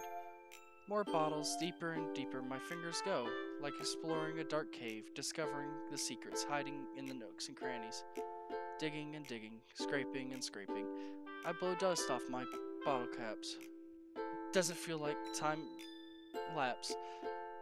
My empty shelves could use some more. My friends look through my locked front door. Finally all done, I open up and come inside and in come my friends. In they come, such a hurry. Do they want my bottles that much? I frantically pull them from the shelf, one after the other, holding them out to each and every friend, each and every bottle, but every time I let one go, it shatters against the tile between my feet. Happy thoughts, happy thoughts, happy thoughts, and shards all over the floor. They're supposed to be for my friends who aren't smiling. They're all shouting and pleading something, but all I hear is echo, echo, echo, echo, echo, inside my head. Holy crap. Sorry, did you really write this? Of course I did. Didn't I tell you yesterday I was going to write the best poem ever? Yeah, but, I didn't expect something like this coming from you. Monica taught me a whole lot, and I've been really in touch with my feelings lately. See that? It's almost kind of creepy. Creepy? Well, not exactly. Maybe because I'm so used to you being cheerful. Well, never mind. I'm thinking too hard about it. The point is, I came out good, so you should be proud of it. Aw, thanks. I feel like it was meant to express myself this way. It even helps me understand my own feelings a little bit better. Writing it like magic. You've gotten pretty passionate about this, huh? I hope you're keeping it up. Yeah, writing is the best. I'm gonna keep writing until I die. Don't get ahead of yourself. Story's always had a habit of getting obsessed with something before dropping it, no more than a week later. I wonder if this is one of those times. But seeing the passion in her eyes makes it hard for me to be pessimistic. I guess let's do Yuri, because I can't read her cursive anyways. Are you still mad at me? For disrespecting Natsuki yesterday, because reading this poem? Now I know why you got mad at me. Because you prefer her writing over mine. It's not really true.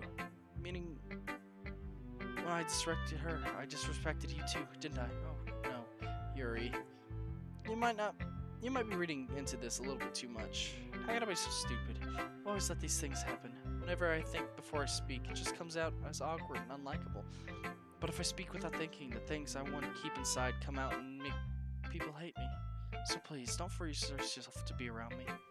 I know this is what Monica wants, but it's not fair to you when you could be enjoying your time with Natsuki and Saori. Yuri, please. It makes it easier for me if you don't express any concern. Besides, I have my books with me. That's all I need. Yuri smiles sadly and puts her head down at her desk. I'm frustrated. I don't hate her, but it's as if she's not capable of listening to me over her own thoughts. I sigh to myself. All I can do is accept that's how she is. And if she wants to be left alone, then I have no choice but to abide by that request. Alright, let's do Monica. Hi, Gideon. How's the writing going? Alright, I guess I'll take that. As long as it's not going bad. I'm happy that you're applying yourself. Maybe soon you'll come up with a masterpiece. I wouldn't count on that. You never know. Want to share what you wrote for today? Sure. Here you go. I'll give my poem to Monica. Alright, it's pretty good. You've been spending some time with Natsuki, haven't you? I must really like her writing style. Yeah, I think it's a neat way to tell a story. I don't disagree. Natsuki's poem may be cute, but they're also meaningful. I can see why you'd be into the style. I guess that means you're not as much a fan as yours poems then. I wouldn't say that. I kinda like everyone's poems. It's true, but I'm sure you like some more than others, right? Like Yuri's. Use of complex word and symbolism. Or Saori's way of expressing happiness or sadness in a more direct way. You must have some kind of preference, don't you? Not that it's a contest or anything. I was just curious, that's all. But anyway, you want to read my poem now? I like the way this one turned out, so hope you do too. Alright, let's take a look. Save me. The colors, they won't stop. Bright, beautiful colors. Flashing, expanding, piercing. Red, green, blue, an endless Uh, Cacophony of meaningless noise, the noise that won't stop, violent gradient waveforms, squeaking, screeching, piercing, scene, scene tangent, like playing a chalkboard on a turntable, or playing a vinyl on a pizza crust. An endless poem of meaningless. Load me. Okay. It's even more unstruck than your last one, huh? I guess it's just the way I write. I'm sorry if you don't like it. No, I never said that. It's just kind of thing that I've never really seen before, I guess. I kind of like playing with my space on their paper. Choosing where and how to space your words can totally change the mood of the poem. It's almost like magic. The way I wrote the lines really short makes it feel like they're trying to speak over the noise. I see. It's still hard for me to tell you what it's about, though. Sometimes asking what a poem is about is the right question. A poem could be as abstract as a physical expression of a feeling, or a conversation with the reader. So putting it that way, not every poem is about something. Anyway, here's Monica's writing tip of the day. Sometimes you'll find yourself facing a difficult decision. When that happens, don't forget to save your game. You never know when you might change your mind, or when something unexpected might happen. Wait, is this a tip? But even about writing? What am I even talking about? That's my advice for today. Thanks for listening. Yeah, Monica, breaking the fourth wall here. Alright, Natsuki's left. Natsuki read my poem. She keeps glaring at me, then back at the poem. By now, she must have read it more than once, right? Is it that bad? No, it's not. It's good. It's really good, okay? There, I said it. This wasn't supposed to happen at all. Why can't you just be bad at this? My poems are supposed to impress you, not the other way around. You trying to impress me? Obviously. Think I'd let you enjoy yours writing more than mine? Give me a break. Well, in that case, what's the problem with me trying to impress you? I'll tell you. Natsuki's face freezes like she just realized something. You trying to impress me? Natsuki vigorously scans her eyes over my poem one more time. Then the poem slips out of her hand and flutters to the floor. I have to use the bathroom. Red face, Natsuki quickly walks out of the room. Hey, Ian. Did you do something to Natsuki? I just saw her rush out like that. You didn't do anything terrible, did you? No, I just told her that. My voice gets caught in my throat. There's no way I could tell Monica that I'm trying to impress Natsuki. Monica sees the poem laying on the floor and swiftly picks it up. She skims over it the second time, her smile not fading from her face. I see. At first, I just thought you liked your writing style, but you wrote this for Natsuki, didn't you? I mean, not really. In fact, didn't she like your poem a lot the other day too? I'm surprised you don't know her taste. I'm surprised you know her taste so well already. Are you sure you're not cheating, Ian? Cheating? What do you mean by that? Never mind. Just kidding. I don't understand Monica's joke at all. Anyway, how do you think Natsuki feels about you? Oh, you don't need to answer that. It was just something for you to think about. Hey. Natsuki comes up and snatches the poem out of Monica's hand. Neither of us had noticed her re-enter the classroom. Did you read this, Monica? Of course, I liked it. You shouldn't really stop reading things that aren't for you, you know. You have a bad habit of doing that, but Ian wrote this poem, and we're supposed to share it with everyone, right? Natsuki freezes. She apparently forgets that my poem is technically for everyone to read. Okay, well, I think Ian is done sharing this poem with everyone. It's not like anyone wants to read this anyways. In fact, I'm just gonna hold on to this. If you insist. What? Why are you looking at me like that? Like what? Never mind. Well, I guess Natsuki has my poem now. Not that I really planned on keeping it. Anyway, read my poem now. And no, I won't let you keep it. This is my only copy. Amy likes spiders. You know what I heard about Amy? Amy likes spiders. Icky, wiggly, hairy, ugly spiders. So I'm not friends with her. Amy has a cute singing voice. I heard her singing my favorite love song. Every time she sang the chorus, my heart would pound to the rhythm of the words. But she likes spiders. That's why I'm not friends with her. One time, I hurt my leg really bad. Amy helped me out and took me to the nurse. I tried not to let her touch me. She likes spiders, so her hands are probably gross. That's why I'm not friends with her. Amy has a lot of friends. I always see her talking to people. She probably talks about spiders. What if her friends start to like spiders too? That's why I'm not friends with her. It doesn't matter if she has other hobbies. It doesn't matter if she keeps it private. It doesn't matter if it doesn't hurt anyone. It's gross. She's gross. The world is better off without spider lovers. And I'm gonna tell everyone. Rude? Not bad, right? It's quite a bit longer than yesterday's. Yesterday's was way too short. It was just warming up. I hope you don't think that it was the best I could do. No, of course not. Anyway, the message is pretty straightforward in this poem. I doubt I have to explain it.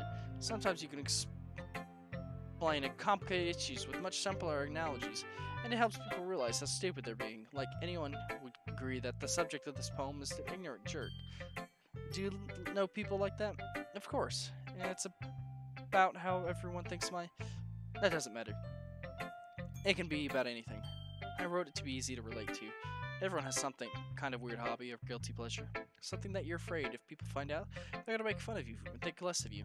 But that just makes people stupid. Who cares that someone likes us? Who cares what someone likes as long as they're not hurting anyone? It makes them happy. I think people really need to learn to respect others for liking weird things. Well, you're definitely right. At least I can relate to that. And I'm sure a lot of other people can too, you know? I'm glad you can appreciate this kind of writing. I mean, I know I was talking about that yesterday, but I've been enjoying sharing my writing with you, so consider yourself lucky, okay? Well, thanks for being honest. What's that supposed to mean? I'm always honest, jeez. Just look forward to tomorrow, okay? Alrighty, I will. Okay, everyone. We're all done reading each other's poems, right? I have something extra planned today, so if everyone could come sit at the front of the room. Is this about the festival? Well, sort of. Do we really have to do something for the festival? It's not like we can put together anything good in just a few days. Well, we'll just end up embarrassing ourselves instead of getting any new members. That's a concern of mine as well. I don't really do well with last-minute preparation. Don't worry so much. We're going to keep it simple, okay? We won't need much more than a few decorations. Story has been working on posters and designing some pamphlets we can give out during the event. Okay, that's great and all, but that doesn't tell us what we're actually going to be doing for the event. Sorry, I thought you heard about it already. We're going to be performing. Performing? Monica? Yeah, we're going to be having a poetry performance. Each of us are going to choose a poem to recite during the event. But the cool part is, we're also going to let anyone else come up and recite poems too. Sorry for putting it all on the poster in case anyone wants to prepare ahead of time. Sorry, who's been coloring a poster holds it up for us to see. Are you kidding me, Monica?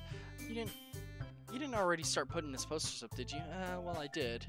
Do you really think it's that bad of an idea? Well, no, it's not a bad idea, but I didn't sign up for this, you know? There's no way I'm going to be performing in front of a group of people like that. I agree with Natsuki. I could never in my life do something like that. Imagine it. Yuri's shaking her head in fear. Guys.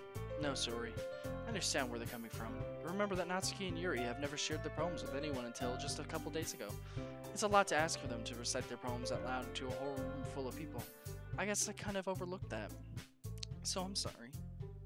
But I still think that we should give it our best. We're the only ones responsible for the fate of this club.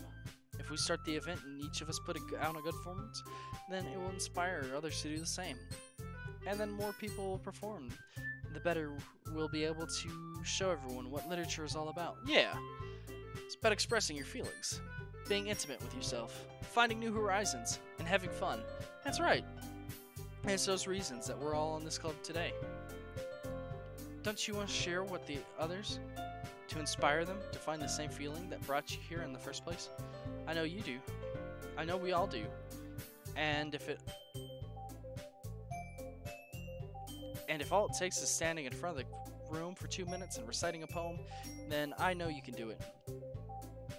Natsuki and Yuri remain silent. Sori looks worried. I guess that leaves me no choice. I agree. I don't think it'll be too much to ask. I think that Sori and Monica have been trying really hard to get new members. Least we can do is help them out a bit. Well, maybe, but looks like Natsuki doesn't even have any arguments left. Okay, fine. I guess I'll just have to give it over with. Alright. Phew. Thanks, Natsuki. What about you, Yuri? Yuri dejectedly glanced around the room at everyone else's expected face. I guess I don't really have a choice. That's everyone. You're the best, Yuri. This club is seriously going to be the death of me. Oh gosh. You'll be fine, Yuri. But anyway, let's move on to the main event. I want each of you to choose a poem of yours, and we're going to be reciting them in front of each other. No way, Monica. It's too sudden. Well, if you can't recite your poem in front of the club, how do you expect to do it in front of strangers? Oh no. Don't worry. I'll start off to help everyone feel a little bit more comfortable. Can I go next? Of course. Now let's see. Monica flips her notebook to a specific poem that she has in mind. She then stands behind the podium. The title of the poem is The Way They Fly. Monica begins to recite her poem. Her clear, confident voice fills the room. More than that, her inflection is pristine. She knows exactly how to apply emotion behind each line she recites, bringing the words to life. Is this something she's done before, or is she simply a natural? I glance around me. Everyone has their eye on Monica. Sori looks amazed. Yuri has an intense expression on her face that I don't understand. Finally, Monica finishes whatever. The four of us applaud. Monica takes a breath and smiles. That was so good, Monica. Thank you very much. I was just hoping to set a good example. Are you ready to go next, Sori? I'll go next. Yuri's fired up all of a sudden. Yuri clutches a sheet of paper between her hands and stands up. Keeping her head down, she walks quickly over to the podium. This poem's called... Yuri anxiously glances at each of us. You can do it, Yuri. It's called After Image of a Crimson Eye. Yuri's voice shakes and she starts reading the poem. Just a moment ago, she practically refused to do this. Why is she suddenly putting in so much effort? As Yuri gets past the first couple of lines, her voice changes. It's almost like what would happen when Yuri gets absorbed into her books. Her quivering words transformed into a sharp syllabus of fierce and confident woman. The poem is full of twists and turns in the structure that she inoculates with perfect timing. This must be a rare glimpse of the whirling fire Yuri keeps concealed inside her head. Suddenly she finishes. Everyone is stunned. Yuri snaps back into reality and glances around her as if she's bewildered or even by herself. It's up to me to save the situation. I'm the first to start applauding. Everyone joins me afterwards to give Yuri the recognition she deserves. It's not that we don't applaud her for her, but we were caught off guard that we must have forgotten. As we applaud, Yuri holds the poem to her chest and rushes back to her seat. Yuri, that was really good. Thank you for sharing. It looks like Yuri is down for the count. Okay, I guess I'm next then. Sori hops out of her chair and cheerfully walks to the podium. This one's called My Meadow. Sorry, I giggled. Sori, it's a lot harder than I thought. How do you guys do it so easy? Try not to think of it when you're reciting to other people. Imagine you're reciting to yourself, like in front of a mirror or in your own head. It's your poem, so it come out the best way. I see. Okay then. Sori begins her poem. Somehow, it feels like her soft voice was made for the perfect match. The poem isn't aimlessly cheery like Sori is. It's serene and bittersweet, as if it were to read this on paper, probably wouldn't think much of it, but hearing it come out of Sori's voice almost gives it a whole new meaning. Maybe that's why Sori meant when she said she likes my poems. It's like I get to reach more deeply into someone I thought I knew, through and through. Sori finishes and we applaud. I did it! Good job, Sori. Even Ian liked it. I guess that's a good sign. What does that mean? It come out nicely, Sori. The atmosphere of the poem fits you nicely. But it might be that other poems wouldn't quite work as well with that kind of delivery. I didn't really understand. In other words, I've seen poems of yours where that sort of gentle delivery wouldn't work as well. They might need a little bit more force behind them, depending on what you're reading. Oh, I know what you mean. I've been practicing that kind of thing. It's just so embarrassing to do in front of everyone. The next time, I'm gonna do it to I'm gonna make you pick a poem that challenges you a little more. We don't have much time before the festival, you know? Okay. Now, who's next? Natsuki? Huh. Don't make me go before Ian. It's not like I can compare to you guys anyways. Might as well let Ian lower everyone's standards a little bit before I have to do it. Natsuki. It's fine. Might as well get it over with. But it's not like I have much of a selection of what to read. I'll just have to go with what I wrote for today. I stand up and step in front of the podium. Everyone has their eyes on me, making me feel terribly awkward. I recite my poem. Since I'm not exactly confident in my own writing, it's hard to put energy into it. Despite that, once I finish, I receive applause anyways. Sorry, I'm not really as good as everyone else. Don't worry about it. I think it's much less about your abilities and more about your lack of confidence in your writing. That's something that'll improve over time, though. Yeah, maybe. Alright then. That just leaves you, Natsuki. Yeah. I'm glad I'm going. Natsuki begrudgingly gets out of her seat, makes her way to the podium. The poem's called... Why are you all looking at me? Because you're presenting. Anyway, the poem's called Jump. Natsuki takes a breath. When she starts reciting the poem, her sour attitude disappears a little. While she's still a little unenthused, Her poem has a rhythm and rhyme to it. It's Natsuki's trademark style, and it works surprisingly well when spoken aloud. The words feel like they bounce up and down, giving a little life to the poem. Natsuki finished, and everyone applauds. She huffs back to her seat. That wasn't so bad, was it? Easy for you to say. You better not make me do that again. Well, do you at least feel prepared enough to recite a poem in front of other people? I mean, doing it in front of other people would be way easier. I can put on whatever face I want for other people. But when it's just my friends, it's just embarrassing. That's a surprise, Natsuki. I think it would be the other way around for me.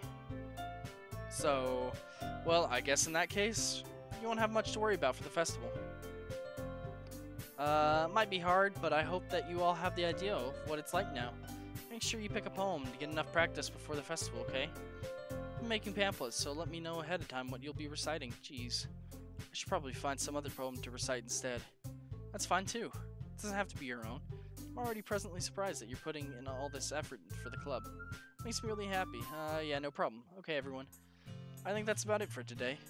I know the festival's coming up, but let's try to write poems for tomorrow as well. It'll be working out really nicely for us so far. I'd like it to continue like that. So as far as the festival, we'll be finished planning tomorrow. And we'll have the weekend to prepare. So Monday's a big day. I can't wait. I can do this. I can do this. Alright. Stand up.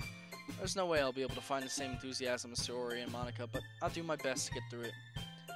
If for the sake of the club and impressing Monica, then I'll have to do my best.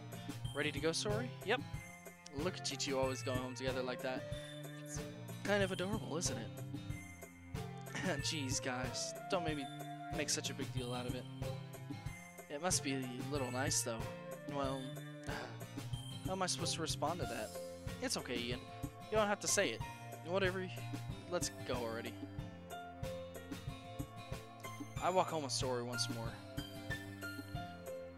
Even though it's only been a few days, a lot of things have already changed. But today, Saori's being a little quieter than usual on the way home. Hey, Saori? Sorry, I was spacing out. No wonder. I was thinking about getting something from earlier. Like how we're getting to... Saori fumbles with her words. So, let's just say one day Natsuki asks to walk home with you. Huh? What would you do? What kind of question is that? You're kind of putting me in the spot here. Well, I'd still walk home with Saori. You would think I'd ditch you for Natsuki? But she's cute and fun to be around. Jeez. I already see her in club every day. Besides, you always seem to really like going home together. I wouldn't just ruin that for you. You're so silly, Ian. You think about me too, so... I don't know, you think about me too much sometimes. Natsuki would deserve it if she wanted... Natsuki would deserve it if she wanted it, so... Sorry, I've already made up my mind. I really can't figure you out sometimes. Sorry. Besides, what's the point of speculating something that never's gonna happen? Huh? Conversation trails off. It's kind of a weird thing for Saori to care so much, but I want to respect her and keep her happy too. Then again, the festival's only a few days away. Who knows what will happen in that time? Alright, gotta make another one. Candy. Dazzle. Chocolate. Feather. Flying. Jumpy. Twirl. Kitty. Lollipop. Rose. Bubbles. Holiday. Bunny. Joy. Universe. Sunset. Fluffy. Puppy. Pleasure. Rainbow. Word. Alright. Aw, man. I'm the last one here again. Don't worry, I just walked into... were you practicing piano again? Yeah! You must have a lot of determination. starting this club and now picking up the piano? Well, maybe not determination, but I guess passion. Remember that the club wouldn't be here if it wasn't for all of you. And I'm super happy that we're all willing to help out the festival too. I can't wait for the festival. It's gonna be great. Weren't you complaining about it just yesterday, Natsuki? Well, yeah. I'm not talking about our part of the festival, but the whole day we get to play and eat all kinds of delicious foods. You sound like a bit like Sori all of a sudden. Monica, do they usually have red squid? Squid? That's a pretty specific thing to look forward to. Oh, come on. Are you saying you don't like squid? You of all people? Don't say I don't like it. Besides, what do you mean by you of all people? Because it's right in your name. Mond Ika. I don't get it. That's not how you say my name at all. Also, that joke makes no sense in translation. Yeah, I think that's a joke that was lost in translation. Never mind. Let's just focus on our own events for now. Fine. Your reactions aren't as funny as Yuri's or Sori's anyways. Excuse me? Where's Sori anyways? Oh, there you are. Sori is sitting at a desk in the corner of the room, looking down at nothing. I walk over to her. Hey, Sori. I wave my hand in front of her. You're spacing out again. Sorry. Don't mind me. You can go talk to everyone else, huh? Is everything alright? Of course. What wouldn't it be? It just feels like you're a little off. Sorry for assuming things. Jeez, you worry too much about me. I'm fine. See, Sori shows me a big smile. Don't let me distract you from having fun with everyone. Well, alright. You say so. I worried glancing at Sori before turning back towards everyone else. But the conversation has already dispersed, and everyone's back at their usual activities. Maybe I should ask Monica if she noticed anything about Sori's recently. Since they're being prepared for the festival, they must be spending a lot of time together. I timidly approach Monica, who's shuffling through some papers at her desk. What's up? Hey, this might sound a little strange, but have you noticed anything up with Sori recently? Anything up with her? In what way do you mean? Maybe I'm reading into it a little bit much, but she seems a bit downcast today. Oh, you think so? Can't say I've noticed anything about her. Monica peers across the room at Sori, who's idly dragging a rubber eraser up and down her desk. Maybe there is something on her mind, but I'm surprised I'm not the one asking you, Ian. You certainly know her a lot better than I do. Yeah, but she's never really like this. She's always talked to me about things that's bothered her. But this time, when I asked her, she was really dismissive. Sorry, I know it's not your problem. I just wanted to ask if you knew anything, so I'll drop it now. No, it's important to me too. I mean, I'm friends with her. And I also care about the well-being of my club members, you know? Maybe I'll try talking to her myself. Are you sure about that? She seems a little like she wants to be left alone. Are you sure? Maybe she just had a hard time being up with the person of interest. Person of interest? What do you mean by that? I was just saying that maybe the thing on her mind is you, Ian. Me. How on earth would you come to that conclusion? Well, I probably shouldn't say too much, but Sori talks a lot about you more than anyone else, you know? She's been so much happier ever since you joined the club. It's like an extra light was turned on inside of her. What? No way. Sori is always like that. Sori's always been full of sunshine. It's not like any different than it's always been. You're so funny, have you thought that maybe you've always seen her as so cheerful? Because that's just how she is when she's around you? I said too much. I'm sorry. What do I know, anyways? I didn't mean to jump to conclusions, so you should just forget about what I said. I tried to talk to her, so try not to think about it for now. Alright. Monica smiles meaningfully. I know she said to forget about it, but I already know I won't be able to get her words out of her. Monica stands up from her desk and walks across the room to where Sori is sitting. I watch her kneel down next to Sori and gently talk to her. She keeps her voice so quiet that I can't hear from here. I sigh and sit myself down. Sori told me not to worry about it and have fun with everyone else, but that's impossible to do when she's behaving like this. Exactly how much do I care about her that's letting me weigh this down? Now it feels like I'm the one behaving out of the ordinary, but there's nothing I can do besides wait for Monica. Hey you, huh? I look up to see Natsuki next to me. Are you just gonna sit there and keep staring at nothing? There hasn't been much time, so sorry. Didn't mean to make you worry or anything. It's not like I'm worried. I was just... Natsuki glanced down at her side. She holds the volume of manga in her hand. That's right. Something just came up for a minute. we can get started now. I won't make you wait any longer. Jeez. You're making me feel like a jerk. If something bothers you, then you can just tell me to leave you alone, and I will. I mean, assuming you didn't feel like talking about it or anything, she practically mumbles that last part. Nah, I'm probably making it seem a bigger deal than it is. I've just been thinking about Sorry, that's all. Sorry! Thinking about her, yeah, she seems pretty down today, but she didn't want to admit it to me. So, I can't help but wonder if something's happening to her. Oh, that's cute, Hales. Well, first of all, you should really work on your phrasing. But anyway, you're her best friend, right?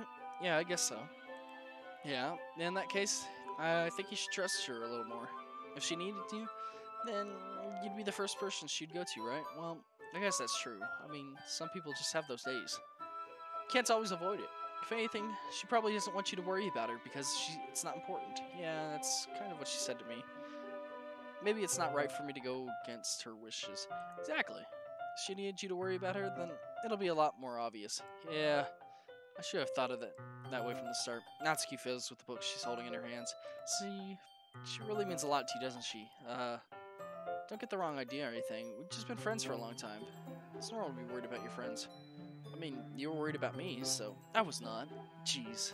If you're fine, then let's hurry and get it started already. Yeah. Okay, everyone. After some time passes, Monica calls out to the club room. Why don't we share our poems now? Before I know it, everything is back to normal. Everyone goes to retrieve their poems, and I do the same. I make eye contact with Monica, and she smiles at me. I wonder what she was talking about with Sorry. Who should I show my poem to first? I guess Yuri. Go ahead and get the cursive out of the way. Yuri doesn't look too enthused about spending time with me. I guess if she changes her mind, she'll come to me. But I should leave her be. Oh. Okay. Oh, guess not. Alright, I guess Monica. Hi, Ian. Have you thought about what you want to submit to perform at the festival? Well, being in this club is one thing, but performing in front of a bunch of people, I'll have to give it some more thought. Okay, no pressure. But whatever you do, I'm sure it'll turn out great. Would also make me happy to see. Anyway, let's take a look at today's poem. Sure. I'll let Monica take the poem I'm holding in my hand. Sticking with Natsuki's style once more, I see. You really like Natsuki, doesn't it? No, that's... Oh, come on, Ian. It's awfully suspicious, you know. Spending time with her in the club room every day, pretending to like the manga she's into. You know how Natsuki is. If I don't indulge her, she'll end up hating me, No, I think you're misunderstanding, Ian. It's not like Natsuki just hates everyone who doesn't give her what she wants. Yeah, she's assertive, but she's not that selfish. In fact, I think you're the only one who indulges her as much as you have. Is that so? Kinda knew that, but I just didn't want to admit it. So, I just need to ask one thing of you. Be careful, please. Natsuki is kind of unpredictable. A lot of times she doesn't even know what she wants. After all, she's the youngest one here. She might not know how to handle her own feelings properly. What I'm saying is, if something bad happens, then it could end up damaging the club, too. And you don't want to do that to me, right? I'm not sure how to respond to Monica. While I care about her and the club, it's also kind of unfair to bring that up. Well, you're smart. I'm sure you'll be able to do the right thing. Monica smiles sweetly. Anyway, I share my poem with you, alright? Alright. The Lady Who Knows Everything. An old tale tells of a lady who wanders Earth. The lady who knows everything. Beautiful lady who's found every answer, a meaning, a purpose, and all that was ever sought. And here I am, a feather, lost adrift the sky, victim of the currents of the wind. Day after day, I search with little hope, knowing legends don't exist. But when all else has failed me, when all others have turned away, the legend is all that remains. The last star glimmering in the twilit sky. Until one day the wind ceases to blow. I fall, and I fall, and fall, and fall even more. Gentle as a feather, a dry quill, expressionless. But a hand catches me between the thumb and forefinger, the hand of a beautiful lady. I look at her and find no end to her gaze. The lady who knows everything knows what I'm thinking. Before I can speak, she responds in a hollow voice. I have found every answer, all of which amount to nothing. There is no meaning, there is no purpose, and we seek only the impossible. I am not your legend. Your legend does not exist. and with a breath, she blows me back afloat, and I pick up a gust of wind. That was different, you know? I feel like learning and looking for answers are sort of things that give life meaning. Not to get too philosophical or anything, but it was kind of on my mind, so that's what I wrote about. I see. I never really put much thought into it. In a way, it's almost paradoxical. Because if we all had answers, wouldn't the world start to lose its meaning?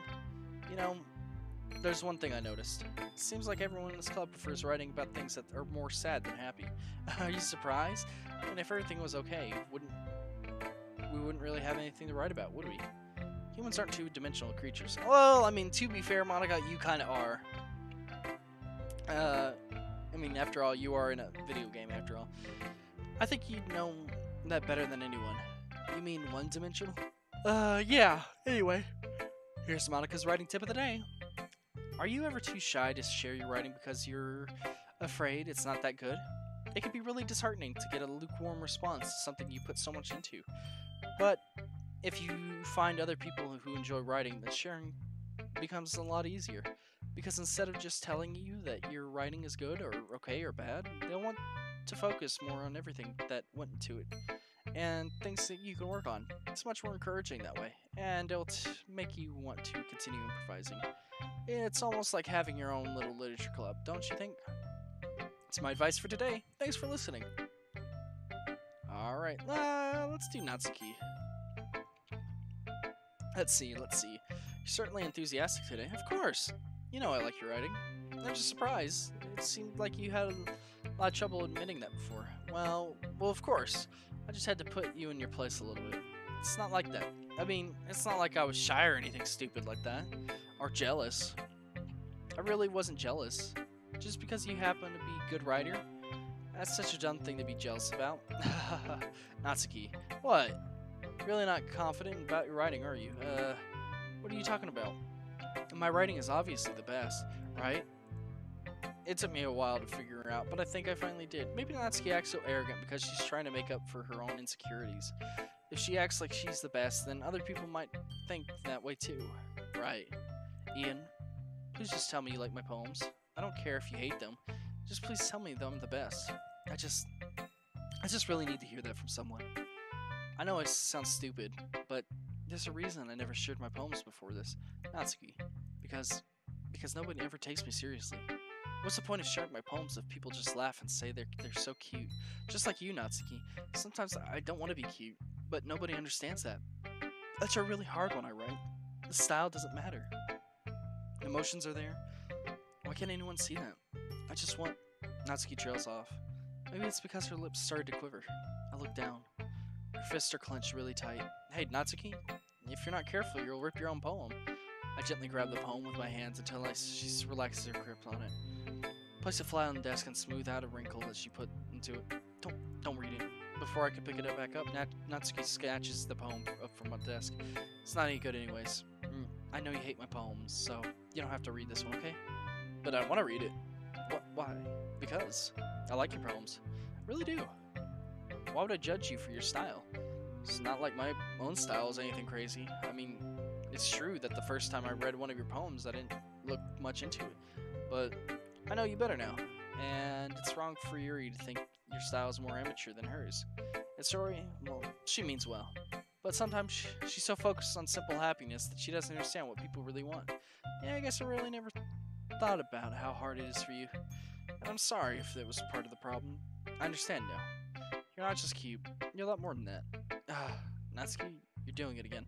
Once again, Natsuki clutches her poem a little too hard. She looks down, hiding her eyes from me. I never realized how difficult this was for her.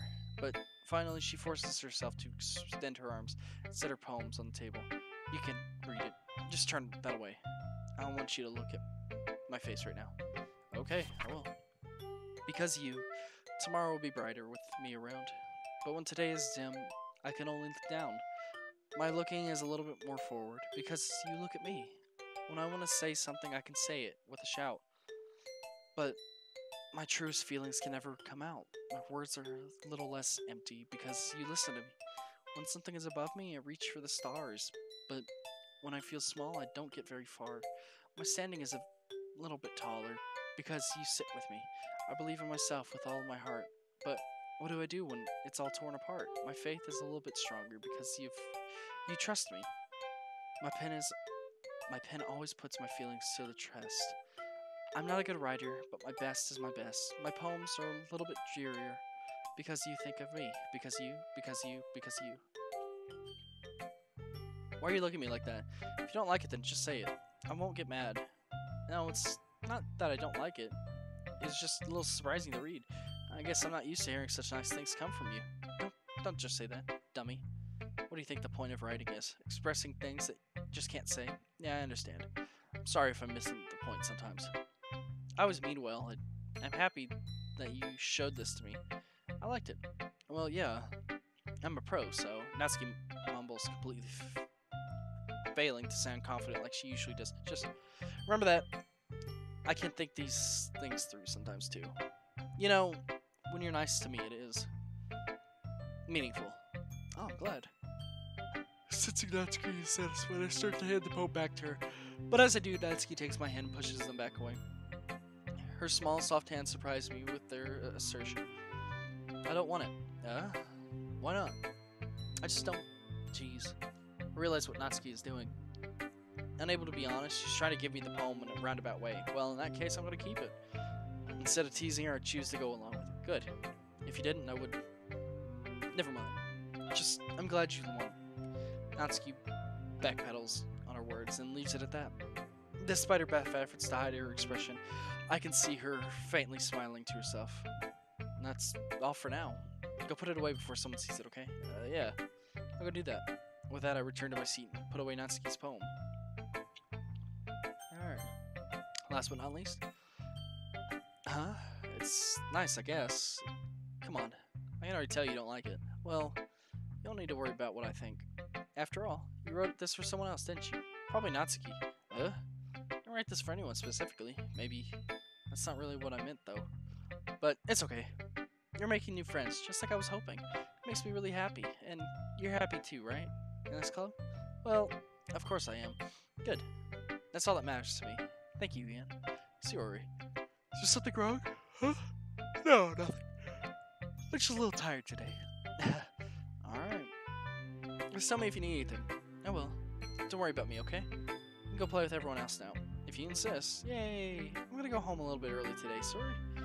Tell Monica I wasn't feeling well, okay? I'll see you tomorrow. Before I can say anything else, Sorry cheerfully walks out of the classroom, humming to herself. Okay, you three. We're all done sharing poems, right? Let me start figuring out... Hold on a second. Is it just me, or did you say something strange just now, huh? Something did sound a bit unusual, that's right. You deviated from your usual catchphrase when addressing the club. Catchphrase? I don't have a catchphrase. Jeez. Why is the mood so weird today?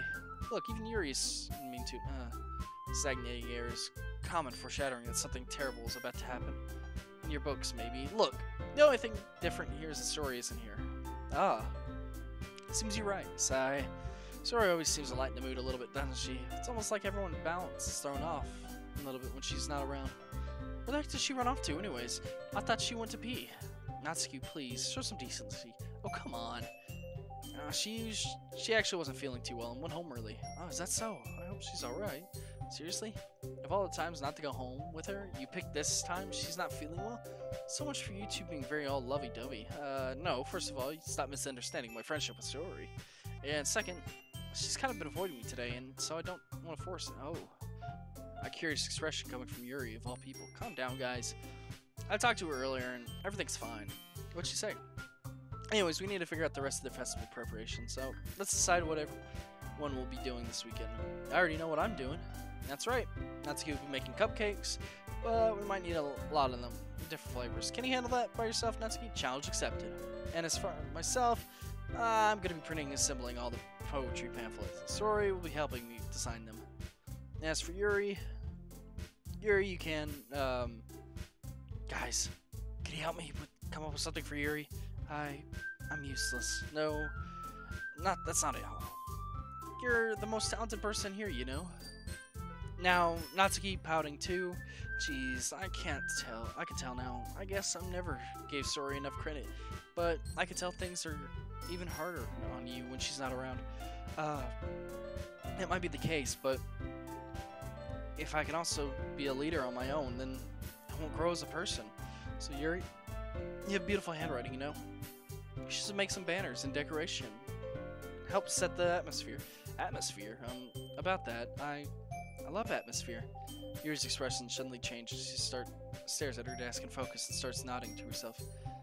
Your mind is already racing, I see. It's great. You'll be a wonderful help, Yuri. But anyways, that just leaves you, Ian, the one who's truly useless. Don't say that. In fact, both Natsuki and Yuri have some pretty heavy tasks to handle. We probably go a long way to give one of them a hand. You can always help me out as well. I would really appreciate that. That is Monica suggesting I spend the weekend with one of my club members? How on earth are they going to respond to a suggestion like that? I suppose I wouldn't mind a bit of help. Well, even if you don't know how to bake, there's always some dirty work I can give you. It's not like Monica is going to give me a choice, and you shouldn't be sitting on your butt anyways. Natsuki tries to mumble a bunch of excuses like, if I recall, Natsuki, you mentioned that you would like to handle the baking on your own. Ian may not like you to be around if you only make him out to be a nuisance, so therefore, you may be more suited to assign with the decorations. Hold on, I never said that. How could it be a few decorations anyways? It sounds more like you're just making an excuse for Ian to... what are you saying? It'll be extremely meticulous work, and baking isn't? What do you think? Guys, let's settle down for a moment. In the end, I think it's up to Ian to decide how he'd like to contribute. Besides, he hasn't really gotten a chance to spend time with me yet, you know? So, I'm sure he's interested in...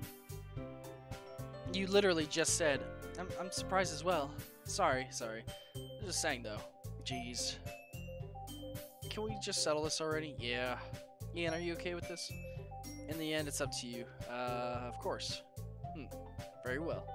In that case, everyone look straight at me. Why don't we check up on Saori? I mean, if it's gonna be anyone, I prefer helping Saori. I mean, we're already neighbors, and Monica said that Saori was helping her. Jeez. Do you really hate us that much? No, sorry. I didn't mean for this to be difficult. I just think of the club, okay? I guess we're gonna go with Natsuki. Well, baking sounds like it could be fun, and you guys made it sound like a lot of work, so it could probably be use us. Don't worry, baking's a ton of fun. Definitely agree. Just a minute ago you were saying that's because... Never mind, okay? Well, anyway, you'll be fine by yourself, right, Yuri? Of course. I'm used to it after all. That's good. Even though Yuri's being melodramatic, it's a little hard not to feel bad. So, that's everything, right? Anything else we need to talk about? Nope, I think that's it. Are you guys excited? Yes! Everything except the performance is gonna be awesome. I don't think that's really counts. What about you, Ian? Me? I guess you could say I'm interested to see how it all turned out. That's good enough for me. What about you, Yuri? Yuri? She's still sulking. Natsuki starts about too. It's not that big of a deal or anything. Well, it might not be just that. I think that Yuri might be feeling a little underappreciated in general. Having to come up with something for her to do and then nobody offers to come help, that doesn't mean... Natsuki glances back and forth between everyone worried expression. Look, Natsuki goes over and puts her hand down on Yuri's shoulder. Yuri, you really are the most talented one here. And you're going to help make the event a lot more fun and welcoming. I mean, the cupcakes will probably help a lot too, but you're going to make the atmosphere special, and that'll be really important for the way that people feel during the performance. So, you need to stop being dumb and give yourself a little more credit. Natsuki releases her hand and turns around to face the other direction. You didn't really mean that, did you? Not really, but Yuri's the only one surprised. Monica and I are also taken by Natsuki's words. Natsuki, of all people, to be saying such encouraging things, but I begin to understand. Natsuki's trying to sound like Saori. Even if it didn't work perfectly, I can tell that she tried to say something Saori would say at the time like this. Because Saori always helps everyone smile and feel good about themselves. I'm sorry for me feeling so dumb. I'm going to do my best, and all of us are going to make it a really great event. Yeah. I hope to see everyone doing their best. But with that, it's nothing more for today, so I guess it's time for us to head out. Okay, but I'm staying here a bit longer. I barely got to do any reading today. Fair enough. There's nothing wrong with that. Everyone packs up their things. I start to follow Monica and you're at the door between where are you going? We still need to figure out our plans for this weekend. You literally would have gotten home and realized that you don't have even a way to contact me. Oh, that's true. I have no idea how that slipped my mind. Oh, geez, good thing I stopped you. I'm giving you my number, okay? Better not make it weird or anything. Why would I do that? Huh. Natsuki's weird number. Okay. I'm coming over Sunday. I'll bring all the ingredients. Wait, you're coming to my house? Well, yeah. What's wrong with that? I mean, I just figured that since I'm the one helping, it would come to your house. Yeah, right. Like I could ever have a guy over at my house. My dad would kill me. Really? It's kind of strict if you ask me. Yeah, how do you think I feel? I could do anything when can't do anything when my dad's home anyways. I just need to complain for a second. We have each other's number now. That's all that I need from you. Guess I'll text you when I'm coming over. Alright, fine by me. Yeah, I'm really gonna show you why I love baking so much. You better look forward to it. Oh? Didn't you say you were just giving me all the dirty work? Well, I was just saying that it's not like I could act like in front of everyone. I was looking forward to this. Wait, really? Well, kind of. Just because I never got to bake with someone else before, that's all it is, so... Alright, I get it. Sorry for overreacting. Anyways, I'll be heading out now. See you on Sunday. Never mind. Can't believe this. Natsuki's gonna be coming to my house on Sunday? Even though I perfectly do this story, my anxiety still shoots through the roof. I guess I've gotten pretty used to handling her at this point. But who knows what might end up happening if we're outside of school. She even told me that she was looking forward to it. I shake my head. Why do I feel nervous that Sori finds out about this? It's not like we feel that way about each other. Besides, like Monica said, this is about the club. I have nothing to worry about. If I just go with it, then I'll have a good time. It's already Sunday. I've been getting increasingly anxious about Natsuki's upcoming visit. I keep telling myself there's no reason to be nervous, but it doesn't help much. I wonder if she'll act any different when we're just the two of us. Meanwhile, she's been texting me a lot. We sent to each other each one after exchanging numbers to double check, but it turned into a conversation. She almost a different personality on the phone, using tons of emojis and cute language. She also really likes complaining about things, but I kind of saw that one coming. But putting Natsuki aside, I haven't heard anything from Zori since she left the club early the other day. It's not like her. We text each other all the time. It's not like we text each other all the time or anything, but I've been worried about her since it's come back in my mind. Between what Zori said and what Monica said, is it really okay for me to put Zori's feeling aside when she might need me? Yeah, dum-dum. Should have checked more on Friday. I decided to visit Zori before Natsuki comes over. Rather than asking, I simply tell her I'm coming over, much like we've done in the past. Once I reach Zori's house, I knock on the door before entering myself. Again, we used to play so often that we've made it a habit of simply entering each other's house like we were family. This house is quiet. Zori isn't anywhere on the first floor, so I assume she's up in her room. It's already strange of her not to run down and greet me. I head up to her bedroom, where I finally find her. Zori? Hey, Ian. Where's your parents? I sit down in her room. Zori's face smiles, and it's easy to tell that she's different. There's a minute of silence between us. You haven't come over like this in a long time, have you? I guess you're right. It's been a long time. Not much has really changed, has it? Zori's room is as messy as it's always been. I also recognize the same stuffed animals and wall decorations that she's had for years now. If you came over more often, it wouldn't be such a mess. That's because I ended up cleaning it for you. How come you suddenly wanted to come over today? Aren't you supposed to be seeing Natsuki today? Yeah, but wait. How'd you know that? Sori had already left by the time we decided that last meeting. Monica told me. It's only natural for her to keep me informed about the festival preparation, right? That's true, but what about you? Aren't you going to be helping Monica today? Of course, but I'm just helping her online. We didn't plan up to meet or anything. So it's just me and Natsuki then. Yep. There's more silence between us. Sori stares in a random direction. Everything about her behavior is really uncharacteristic. I finally get to the point. I just wanted to see how you were doing. After you left on Friday, when something's wrong and you can't hide it from me. I know you too well, so... Sori smiles, shaking her head. That's not good, Ian. Why can't it just be like how it's always been? This is all my fault.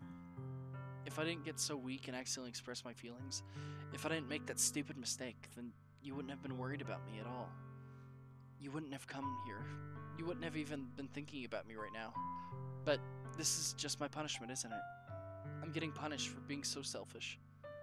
I think that's why the world decided to have you come here today. It just wants to torture me. Sorry. I grabbed Sori by the shoulders. What on earth are you saying? Are you listening to yourself right now? I know something happened to you. There's no other explanation for you to be like this. So tell me already. Until I know, I won't be able to stop thinking about it. Sori gives me an empty smile. You really put me in a trap, Ian. But you're wrong. Nothing happened to me. I've always been like this. You're just seeing it for the first time. Seeing what? What are you talking about, Sori? You're really just gonna make me say it, aren't you, Ian? I guess you'll have no choice this time. The thing is, I've had really bad depression my whole life. Do you know that? Why do you think I'm late to school every day? Because most days I can't even find a reason to get out of bed. What's the reason? What reason is there to do anything when I fully know how worthless I am? Why go to school? Why eat? Why make friends? Why make other people put their energy and care to waste by having them spend on me? That's what it feels like to me. And that's why I want to make everyone happy. Without anyone worrying about me. I'm in shock. I can't even figure out how to respond. How is it possible that Sori has kept this all from me the entire time that I've known her? She really want so badly for me to just not think about her? Why, Sori? Why is it that you never told me about this? It almost feels like you've been betrayed. It feels like I've been betrayed as your close friend. Because if I'd known, I would have done everything I could to support you. Even if there's only so much I could do. I would have tried a little harder to make every day a little better for you. That's why I'm your friend. All you had to do was tell me. You don't understand at all, Ian. Why do you think I didn't tell you? Because if I told you, then you would have had to waste effort caring about me instead of doing important things. I don't want to be cared about. It's bittersweet when people try to care about me. It feels nice sometimes, but it also feels like a bat being swung against my head. That's why I wanted so badly for you to make friends with everyone else. Helping everyone to be happy together is the best thing for me. But then I discovered something else too. Seeing you make friends and get closer with everyone in the club feels like a spear going through my heart. So that's why I decided that the world just wants to torture me. Every path leads me to nothing but hurt. You're right that I don't understand. I understand that you're feeling that. Oh, sorry, but I don't need to understand. Whatever it takes for me to help you stop hurting, that's what I'll do. No, Ian, there's nothing. Nothing at all. The only thing that could have helped is everything could be like as it was. But I was selfish. I finally showed you what a horrible person I am. Tears streaked down Sori's face. I made you join the literature club because I was selfish. And I was punished by my heart hurting in the way that I couldn't understand. And now you came here and I made you hurt too. I'm just weak and selfish. That's all I am. And that's why I'm going to accept these punishments. Because I deserve every last one. Without thinking, I once again grabbed Sori's shoulders. This time I pull her into a tight embrace. Ian, Sori. I don't care if you feel selfish. I'm really happy that you convinced me to join the club. Seeing you every day makes it worthwhile enough. If I make friends with everyone else, then that's just a bonus. But please, never underestimate how much I care about you. I wouldn't have it any other way. Ian. Sori isn't hugging me back. Despite my arms being wrapped around her, Sori's arms remain at her sides. She starts sobbing into my ear. No, don't do this to me. Please don't do this, Ian. Sori barely manages to speak between her sobs. I don't know if I'm doing the right thing, but all I want for her is to know that I care.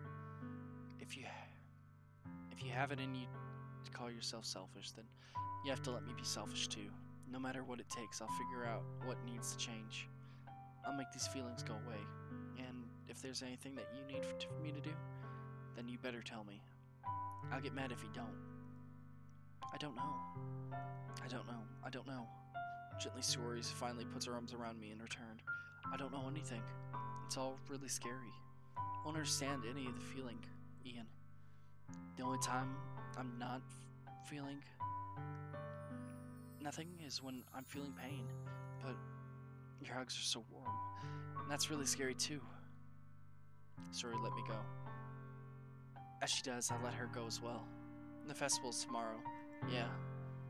It's going to be fun, right? Yeah. How would you like for me to spend it all with you? It's what I want. I promise. I think that'd be nice then. Yeah. Story wipes her eyes. If I could spend the whole day with her, I would. Of course. Of all days, it had to be the one where I had other plans. Maybe I should cancel. No, don't. Please don't. If you did that, then I really wouldn't forgive you. But it's almost time for Natsuki to meet at my house. At the very least, do you want to come along and help out? It'd be fun. To my surprise, Story shakes her head. I'm sorry. I don't know if I'd be very good at it for me today. You understand, right? It's kind of hard for me to fully understand, but I'm trying my hardest. It's okay. Don't worry too much about it. I'll see you tomorrow, okay? Alright. I look forward to it. I say goodbye to Story and exit her house. On the way home, I find myself still feeling uneasy, but it's hard for me to keep thinking about when Natsuki is about to come over too. I think Story is right. I shouldn't be worrying too much. We're definitely going to have a great time tomorrow. I should just focus on what's ahead of me. I spend only a few minutes back at the home, anxiously awaiting Natsuki's arrive. Before I know it, she texts me to let her know she's outside the front door. Without delay, I open the front doors to let her in. Sup? Hey. I don't know what I was expecting, but Natsuki in something other than her school uniform totally threw me off. Seeing her in such cute clothes makes the uniform seem totally unfitting in comparison. Jeez, don't make it feel awkward already. It's not gonna be a long It's gonna be a long afternoon, so don't be weird. Just because you're not used to seeing me outside of school. Anyway, I'm coming in. I see you brought lots of stuff. Natsuki is carrying a large bag that's probably full of baking supplies. Well, I didn't want to come all this way and find out that your kitchen isn't equipped for the job. You brought everything I asked to, right? Yeah, I did. Yesterday, Natsuki asked me to buy a bunch of ingredients if I didn't already have them at home. Good. Glad I could count on you to do your part. Well, of course. I'm surprised to hear Natsuki suddenly say that, rather than something snarky like she usually does. Could it be that she's a little different outside of school after all? Anyway, let's go to the kitchen. What? You're not even going to offer to take these heavy bags from me? Where's your hospitality, Ian? Yeah, Ian. What the fuck? Carry the bags for the young woman. Come on. When do I need to be a gentleman? God damn it, Ian. Learn your fucking lesson. I grabbed the bag Natsuki is holding out to me. This is ridiculously heavy. I carried that all the way here. Are you impressed? I see how. Now, yeah, I'm impressed.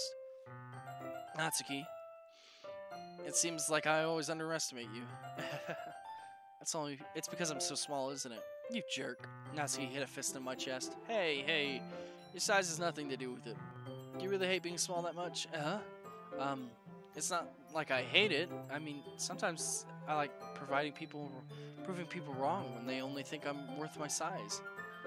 It's fun when I get to be small and also better than other people. But, geez, never mind. What are you making me say? Don't think you can make me talk about weird things just because you're not at school. Are we getting started or what? There's a lot of stuff I gotta teach you. What? That's a little bit more like you. You're more fun when you speak your mind like that. Hey. What? Now, why are you treating me like a kid? I was just trying to be a little nicer to you, you know?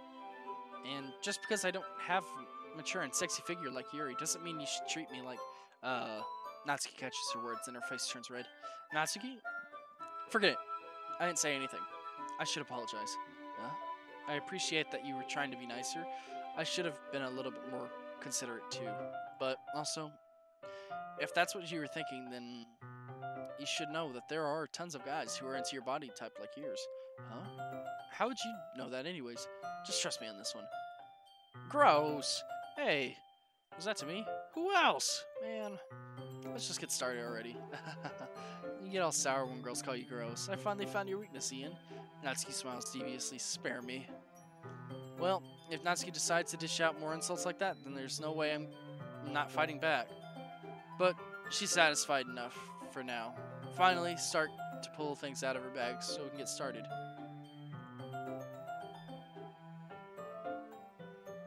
Before long, the whole kitchen is a mess. Spoons, dirty bowls, flowers, spilled fluid, and plastic bags are strewn about every countertop. The mixer isn't big enough to make all the batter at once, so we've had to do it several times. Meanwhile, Natsuki is babysitting all of my movements to make sure I don't mess up her precious baking. Ian, where'd you put the food coloring? The batter's getting in the oven soon, so I need to fill the trays. I think it's still in the bag next to the table. What are you using it for? To color the batter, of course. I'm making each tray a different color. That way, even if the flavors aren't different, everyone can still pick their flavor. That's a cute idea. Let's see here. Are we doing anything like that with the icing? Do you want to? You're asking me? I don't really have a preference, so come on. You're not putting any heart into this at all. Can't you at least try to have fun? I'm having fun. I'm not really sure what Natsuki is trying to get out of me. Meanwhile, I see her separate the batter into smaller bowls and put a few drops of food coloring into each. That does look pretty cool. See? It's not like baking is just about following instruction. Precision is where you get to be creative and have the most fun. It's a million times more worth it in the end if it's just looking at worth it in the end if just looking at it makes everyone else's eyes light up.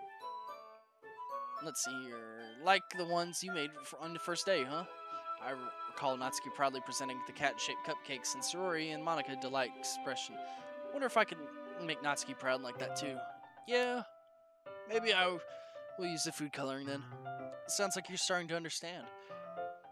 Just make sure you completely finish mixing the icing before you mess with the food coloring. Yeah, I was getting there. We're using the electric mixer for the batter, so I got stuck with the whisk and a huge bowl for the icing. The icing's still all lumpy. Are you even trying? Well, yeah, it just takes a little longer. Jeez. I'll be here all night if you do it like that. Here, look. Natsuki grabs the whisk from me and uses her other hand to tilt the bowl back. You really need to beat the crap out of it. After a few seconds, the consistency of the icing is already improved. See? As if to emphasize, Natsuki sticks a finger in the icing and pops it in her mouth. I reluctantly start to do the same. Hey, Natsuki suddenly grabs my wrist. I want your gross fingers in my icing. Your icing, huh? Are you forgetting who did all the work? I start to fight back, trying to inch my finger towards the bowl. Don't make me beat the crap out of you next. I'd like to see you try. I push harder, just enough to get my finger to reach the icing. I triumphantly scoop some with my finger, just as Natsuki tugs with all of her might. The force of Natsuki pulling me causes me to stumble, making her stumble in turn. Gross! You got on my face. Whose fault is that? There's a big glob of icing on Natsuki's cheek. She tries to reach it with her tongue, but it's too far away. Jeez. You know what? Take this. Natsuki instead wipes it off with her finger before shoving her finger towards my own face. You wish. I'm faster. I grab her wrist with my hand before reaching my face. Natsuki tries to use her other hand to fight back, but I grab that one as well. Woo! Things are getting spicy. Stop. Until you apologize for calling me gross. Fine, fine. I'm sorry for calling you gross. You know, I didn't mean it. It's just fun seeing you react like that. You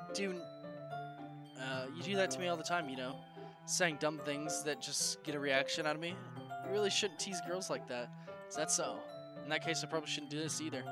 I take Natsuki's finger and put it in my mouth, licking the icing off. What? Did you just seriously? Ian, you dumbass. You're not supposed to lick girls' fingers. You gotta ask first. Natsuki is so surprised that she can't even figure out how to get mad at me. Her face is entirely red. Ian, you really shouldn't do that kind of thing to girls unless you really like them. You know that, right? What kind of question is she asking me just like that? How'd the mood turn so quickly? Natsuki gazes at me in silence.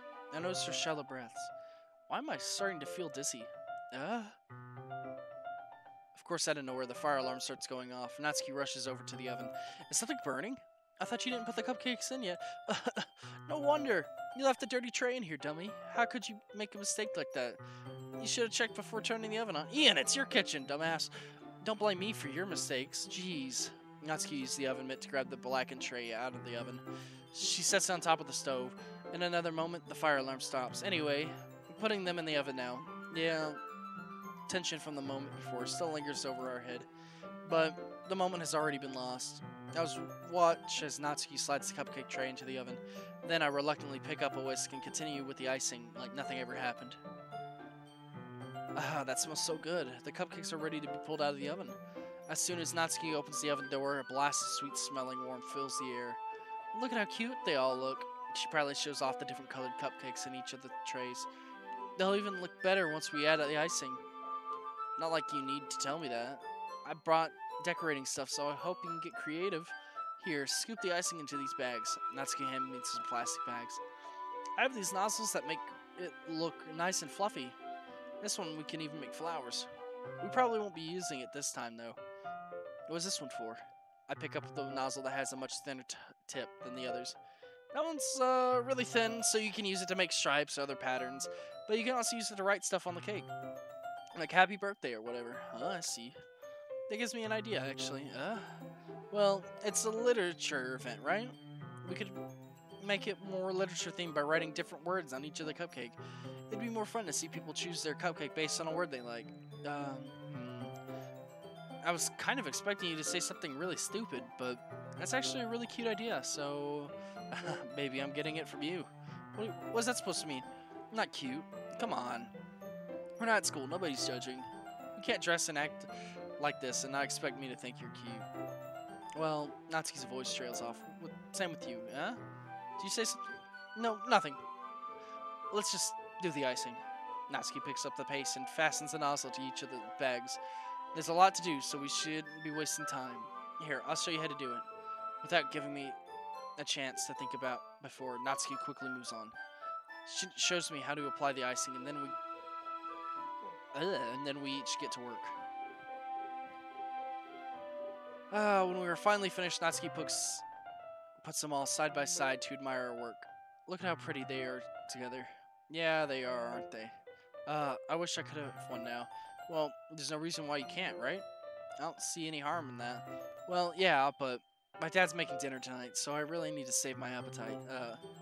Sori is the exact opposite in that regard. If she was here, she would probably be down 10 cupcakes already, and she would still eat dinner.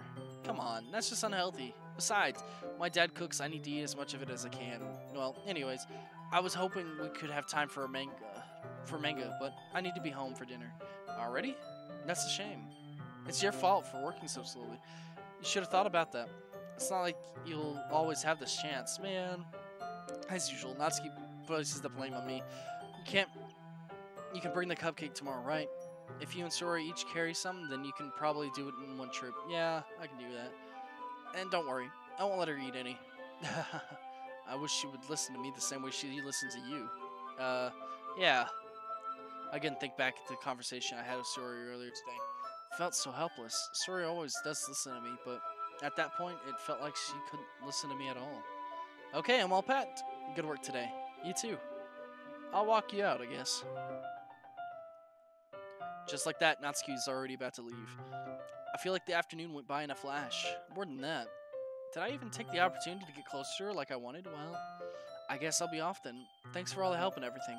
I guess I'll see you tomorrow. Wait, Natsuki. What you said before about not having this chance, it doesn't have to be like that way at all. I had fun. You showed me how fun baking can be, like you wanted.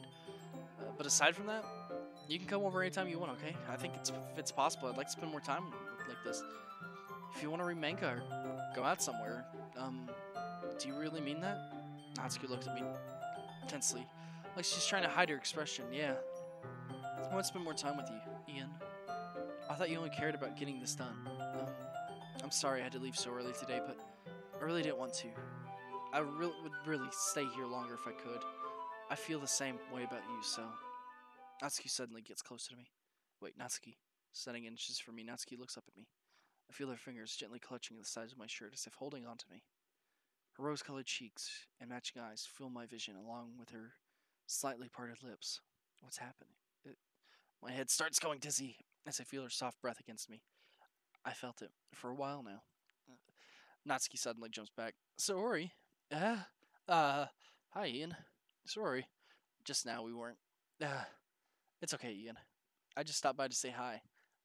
Well, you should have come by a little earlier. I'm already on my way out, so. Oh, really? That's too bad. Yeah, well, I'll see you at the festival tomorrow, so it's fine. Just don't eat any cupcakes before then. Anyway, later. Clearly flustered, Natsuki hurries off and Sori waves goodbye. Sorry. I thought you didn't want to come over today. Well, I tried staying in my room, but my imagination was being really mean to me. So I had to come here and see it for myself. See what? What are you talking about? You know, how much fun you were having with Natsuki, and how close you got to her. It makes me really happy that you've made such good friends. It's all that matters to me. Tears started to flow down Sori's eyes. It's all that matters to me. Why am I feeling this way, Ian? I'm supposed to be happy for you. Why does it feel like my heart is splitting in half? It hurts so much. Everything hurts so much. This would be so much better if I could just disappear. Sorry, don't do that. It's true, Ian. If I wasn't here, then you wouldn't have to waste your sympathy on me. You wouldn't have to put up with me being selfish. Monica was right. I should just... Monica? Monica was right about what? Sorry. What I said before is true. I'm not gonna let this continue. Caring about you like this isn't the burden your mind is... Caring about you like this isn't the burden your mind is making it out to be. It's something that makes me happy. It's something that I wouldn't trade for anything in the world. So, even if it takes an entire lifetime, I'm gonna be by your side until you don't feel this any more pain. But Sori looked away. I put a hand on her shoulder to reassure. I'm scared, Ian. I'm really scared. What are you scared of, Sori? I'm scared that I might like you more than you like me, Sori. It's true, isn't it? I was weak and started to like you too much. I did this to myself, Ian. I like you so much I want to die. That's how I feel, and that's enough, Sori. I don't want you to hurt anyone. I slide my hand down Sori's arms and squeeze her hand into my own. Do you remember how I said that I always know what's best for you? Do you still believe me? Wordlessly, Sori nods. Even if you don't understand all of your own feelings, I know that what you need the most right now, and that's what I'm gonna give you. Sori, you'll always be my dearest friend.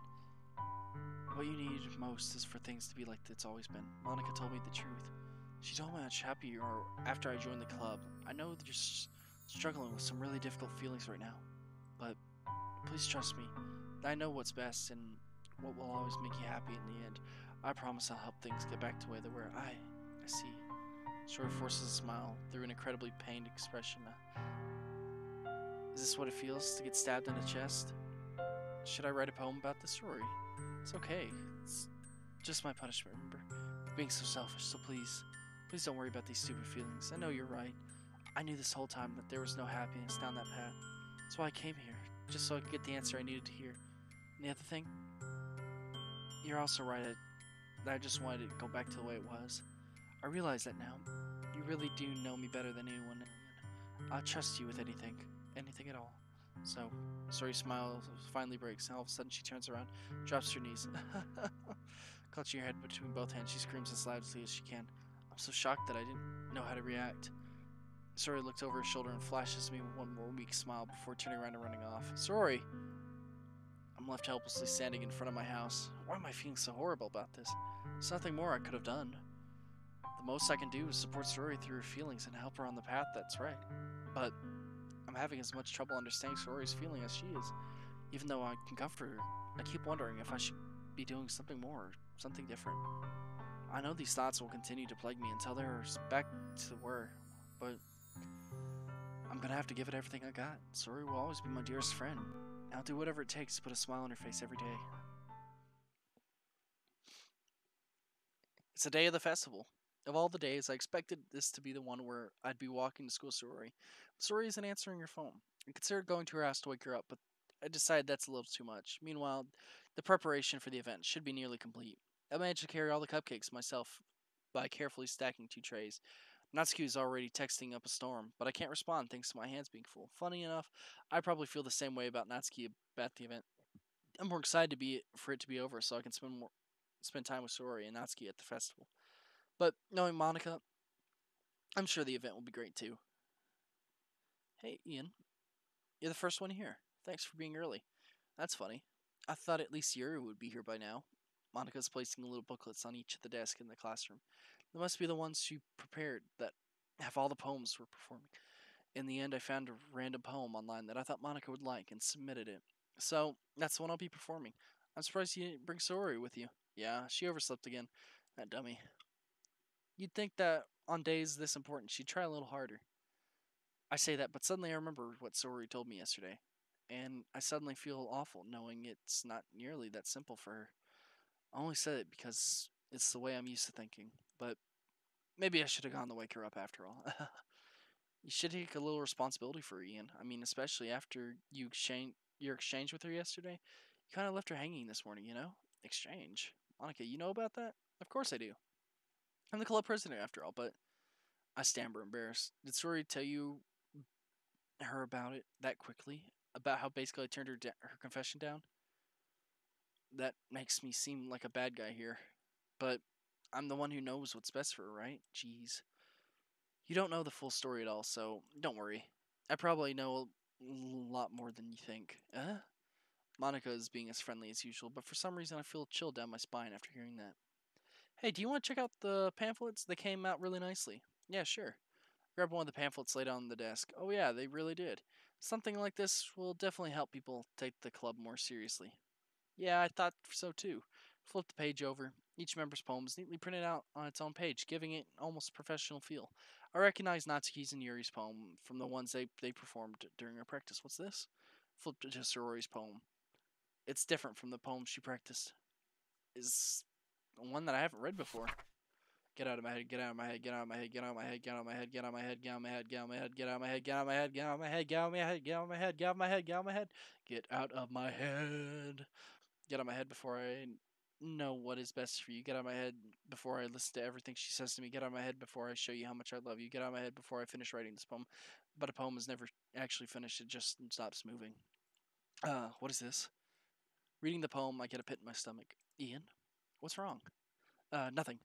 This poem feels completely different from everything else Sori's written. But more than that, I changed my mind. I'm gonna go get Sori, so, well, alright then. Try not to take too long, okay? I quickly leave the classroom. Don't strain yourself, Monica calls out after me. I quicken my pace. What was I thinking? I should have just tried a little bit harder for Sori. It's not a big deal to at least wait for her or help wake her up. Even a simple gesture of walking her to school makes her really happy. Besides, I told her yesterday that things would be the same as they always been. That she's that's all uh, that's that's all she needs and what I want to give her. I reach Sori's house and knock on the door. I don't expect an answer, since she's not picking up her phone either. Like yesterday, I opened the door and let myself in. Sori? She's really a heavy sleeper. I swallow. Can't believe it. I ended up doing this after all. Waking up her own house. Isn't that more like something a boyfriend would do? In any case, it just feels right. Outside Sori's room, I knock on the door. Sori, wake up, dummy. There's no response. I really didn't want to have to enter a room like this. Isn't it kind of a breach of privacy? But she really leaves me no choice. I gently open the door. Sori, oh fuck. Uh, uh, um, Sori? Uh, oh, oh dear. Uh, uh, no, Sori? Sori? What the hell? What the hell? Is this a nightmare? It has to be. This isn't real. There's no way this can be real. Sori wouldn't do this. Everything was normal up until a few days ago. That's why I can't believe my eyes were showing me. I suppressed the urge to vomit. Just yesterday, I told Sori I'd be there for her. I told her that I know what's best and that everything will be okay. Then why? Why would she do this? How could I be so helpless? What did I do wrong? Turning down her confession. That must have been what pushed her over the edge. Her agonizing scream still echoes in my ear. Why did I do that to her when she needed me the most? Why was I so selfish? This is my fault. My swarming thoughts keep telling me everything I could have done to prevent this. If I had just spent more time with her, walked her to school, gave her what I knew she wanted out of our relationship, then I could have prevented this. I know I could have prevented this. Screw the literature club. Screw the festival. I just lost my best friend. Someone I grew up with. She's gone forever now. Nothing I can do to bring her back. This isn't some game where I can reset and try something different. I had only one chance, and I wasn't careful enough. And now I'll carry this guilt with me until I die. Nothing in my life is worth more than hers. But I still couldn't do what she needed from me. Now, I can never take it back. Never, never, never, never, never. End?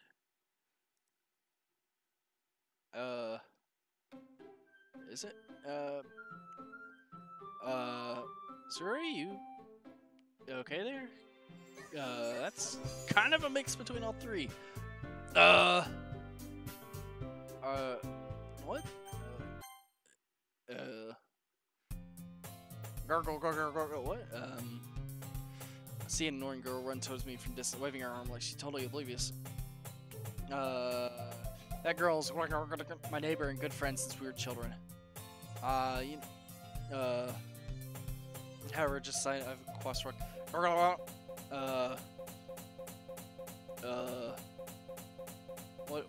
What's going on here? Ordinary screedily, like everyone else. Mornings are usually the worst, being surrounded by couples and friend groups walking to school together. Meanwhile, I've always walked to school alone. Okay. This is different.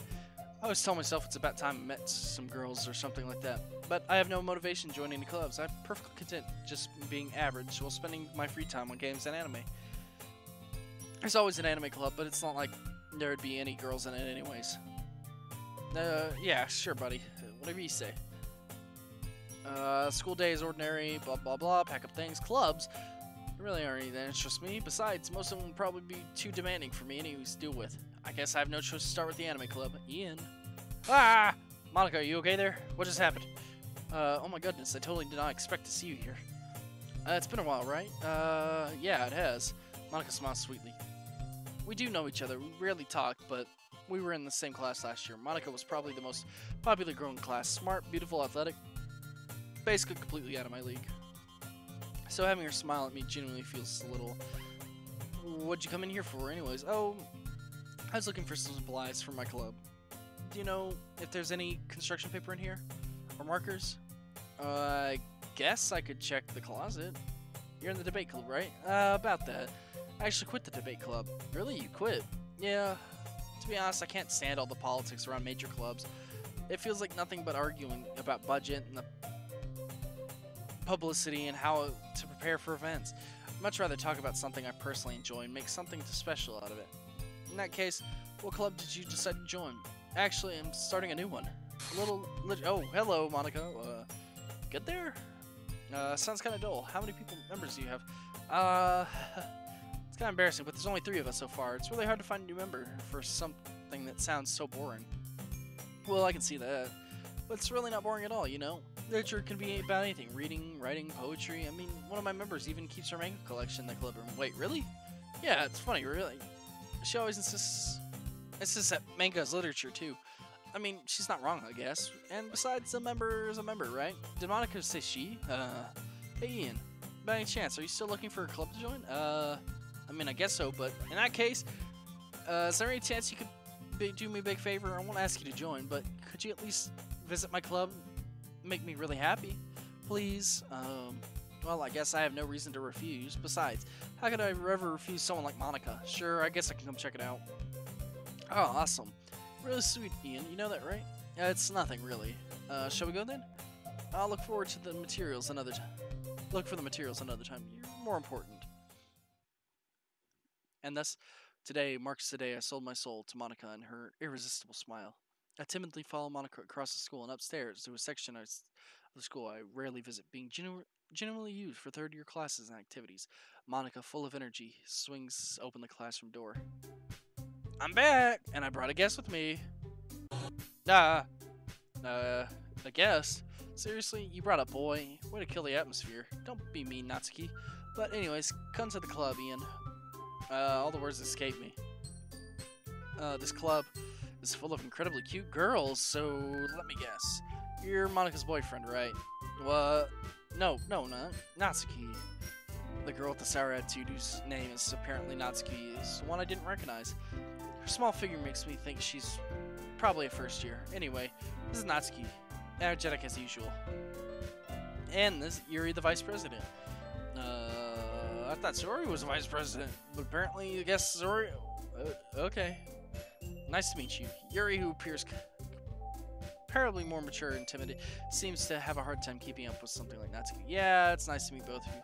So, I ran into Ian in the classroom, and he decided to come check out the club. Isn't that great? Wait, Monika, didn't I tell you to let me know in advance before you brought anyone new? I was going to, well, you know, sorry. I didn't forget about that, but it just happened to run into him. In that case, I should at least make some tea, right? Yeah, that'd be great. Why don't you come sit down, Ian? The girls have a few desks arranged in a form table. Yuri walks to the corner of the room and opens the closet. Meanwhile, Monika and Natsuki sit across from each other. Still feeling awkward, I take a seat next to Monika. So, I know you don't really plan on coming here, but we'll make sure you feel right at home, okay? As president of the literature club, it's my duty to make the club fun and exciting for everyone. I'm surprised there aren't more people in the club yet. It must be hard to start a new club. You could put it that way. Not many people are interested in putting out all their effort in something brand new, especially when something that doesn't grab your attention, like literature. You have to work hard to convince people that you're both fun and worthwhile. But it makes school events like festival much more important. And I'm confident that we can all grow in this club before we graduate, right, Natsuki? Well, I guess. Natsuki reluctantly agrees. Such different girls, all interested in the same goal. Monika must have worked really hard just to find these two. Yuri returns carrying a tea set. She carefully places a teacup in front of everyone before setting down a teapot in the middle. Keep a whole tea set in the classroom? Don't worry, teachers gave us permission. After all, doesn't a hot cup of tea help you enjoy a good book? I guess. Don't let yourself get intimidated. Yuri's just trying to impress you. That's not... Insulted, Yuri looks away. I mean, I believe you. Well, tea and reading might not be pastime for me, but at least I enjoy tea. I'm glad. Yuri faintly smiles to herself in relief. So, Ian, what kind of things do you like to read? Well, considering how little I've read these past few years, I really don't have a good way to answer that. Manga? I mutter quietly to myself, joking. Natsuki's head suddenly perks up, and looks like she wanted to say something, but keep quiet. Not much of a reader, I guess. Well, that could change. What am I saying? I spoke without thinking. See Yuri's sad smile. Anyway, what about you, Yuri? Well, let's see. Yuri traces the room of teacup. My favorite things usually novels that build deep and complex fantasies. The level of creativity and craftsmanship behind them is amazing to me. And telling a good story is such foreign world is equally impressive. Yuri goes on, clearly passionate about her reading. It seems so reserved, timid at the moment. But you know, lots of things. Psychology as well. So far a lot of this is about the same, besides the occasional glitch. You know, so I guess well, I don't know what happened and why Sori's not here, but well, everything else seems the same right now. Impressive. Why do you share snow? Natsuki averts her eyes. Wouldn't like them. Not that confident of writer. I understand how Natsuki feels. Sharing that level of writing takes more than just confidence. Truest form of writing is oneself. Yeah, that's true. Find something that'll work. Example, help Natsuki comfortable shares. I guess the same for Yuri. We'll sit in silence for a moment. Hey, I just got new. How about this? Natsuki and Yuri look quizzically at Monika. How about we go home and write a poem of our own? Then next time we meet up, alright, so we gotta write another poem. Well, okay. Yeah, I guess we're rejoining the club, even though, I don't know what's going on. Damn it, Monika. Defenseless against these girls. How am I supposed to make a clear-headed decision? Oh, I guess we're rejoining. Alright. We so happy, yep. Alright, cool. Alright, so, we gotta go write a poem, so why don't we try to impress? Guess we're trying to impress Monica. See you tomorrow then. Can't wait. That departs classroom.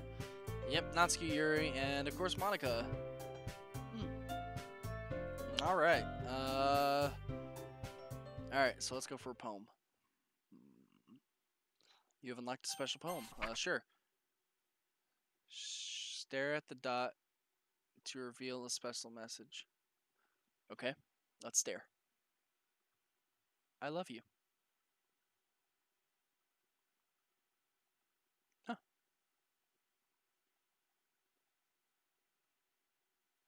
Okay.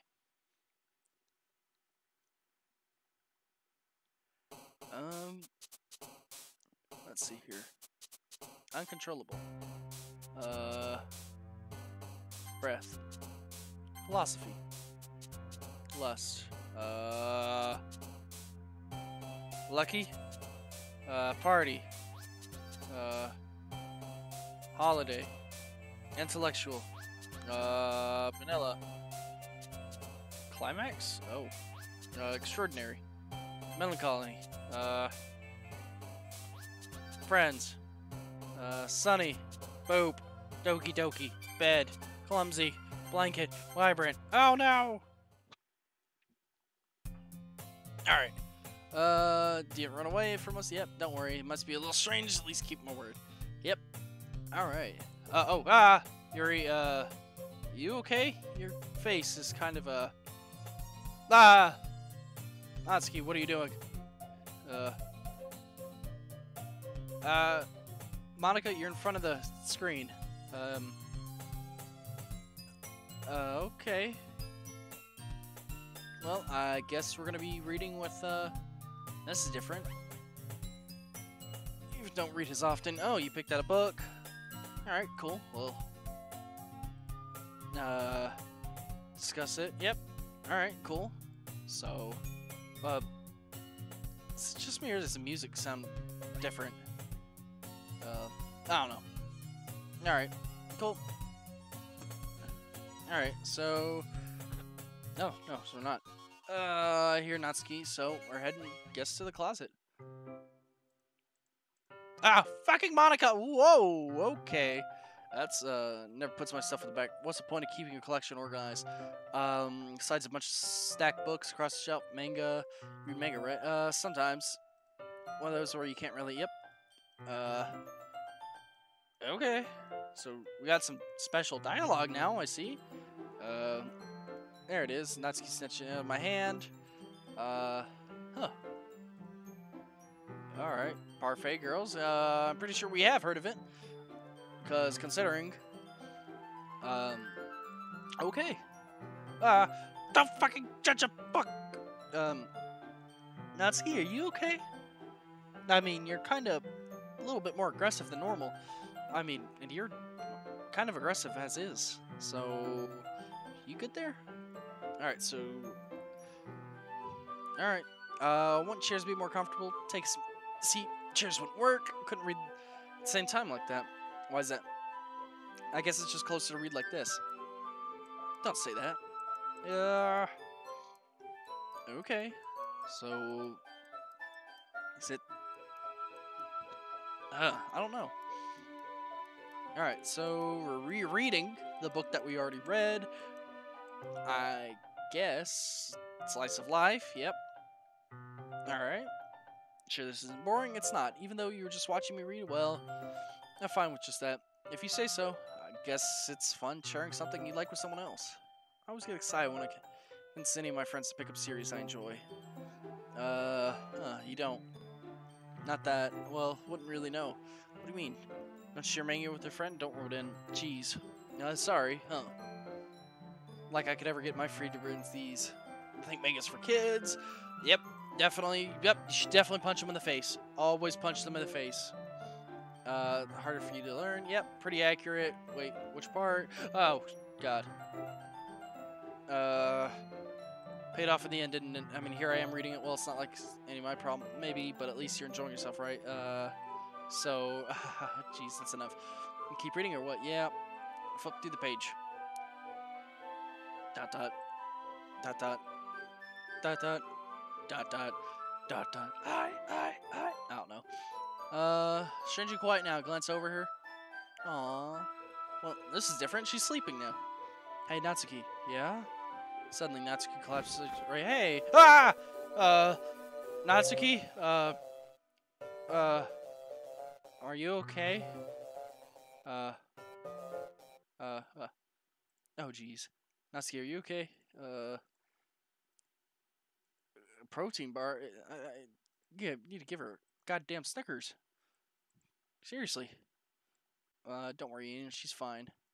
Uh-huh. That happens every now and again? Sure it does. Here you go, Monica. Having a good time so far? Yep. Good. Glad to hear. Okay, cool. So, is this gonna be the same poem? So far, Monica seems normal still. I guess that Yuri is too. No, her face was glitching out earlier. So, alright. Let's see your poem, if it's any different. Yes, some girls are. Yep. Alright, yeah, let's read your poem. Come on. Come on. Yep. Let's see here. Surrounding, burn my eyes, no longer see color. Oh.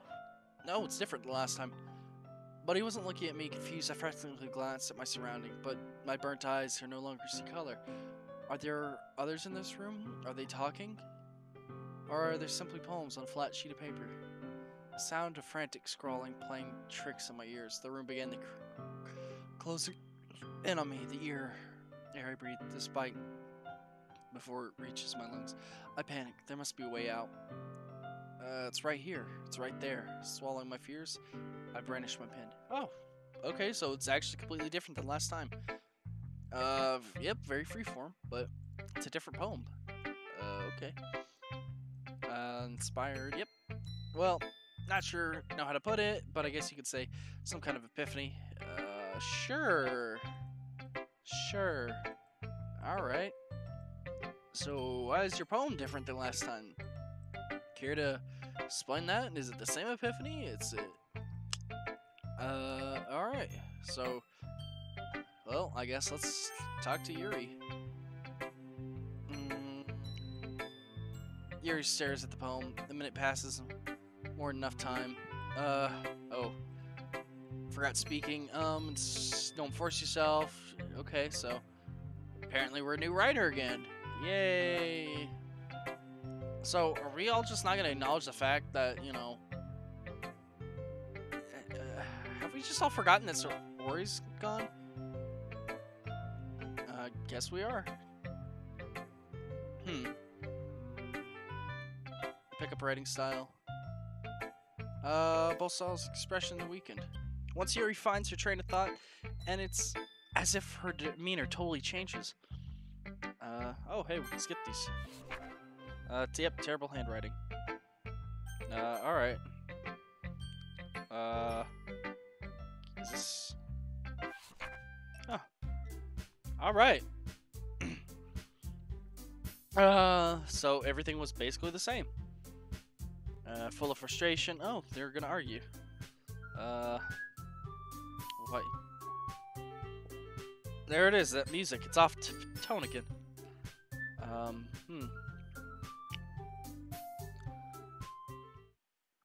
Oh. Alright. So, they're still arguing again, yet again, about advice. If I was full of myself, I would deliberately go out of my way to do everything over Kutsi. Well, you know what, if I magically grew a size. Doesn't involve you! Oh, edgy bitch! Oh! Sorry, my life was too much for some mental age to comprehend. Say, oh, okay.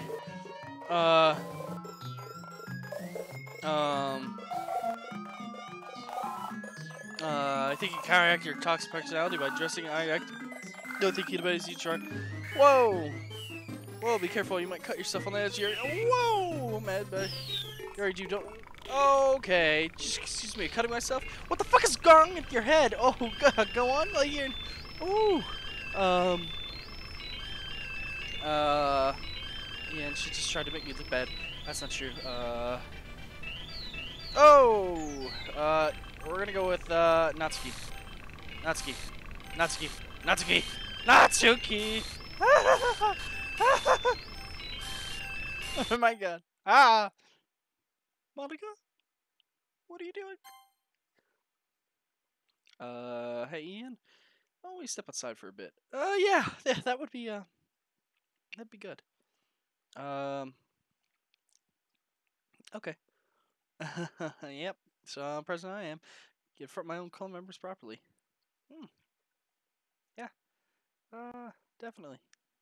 Okay. Suddenly Natsuki runs out of the classroom. Oh. Well, it looks like they're done. Yeah, it does look like they're done. I didn't mean it. I didn't mean it. I don't mean it. Yuri's rocking back and forth on her desk with her palms to her forehead. Yuri, I didn't mean it. I believe you. I have no idea what Yuri might have said to Natsuki or did. Ian, please don't hate me. Please. I'm not like this. There's something wrong with me today. It's fine, Yuri. We know you didn't mean it. Besides, I'm sure Natsuki will forget all about it tomorrow. Completely. Anyway, the meeting's over, so you can go home if you want. Yuri looks at me as she wants to say something. But she keeps glancing at Monica. You can go first, Monica. I'd like to stay a bit longer. I'm the president, so I should be the last one out. I'll wait for you to be done. Well, I'm vice president, so, please let me take that responsibility today. It kind of sounds like you don't want me to be around something, Yuri. It's not like that. It's not like that. I don't get much chance to discuss my books with Ian. It would just be embarrassing with you listening. I guess I don't really have a choice, do I?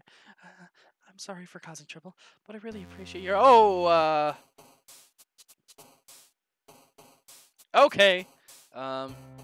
Let's just start. I don't know. Whee!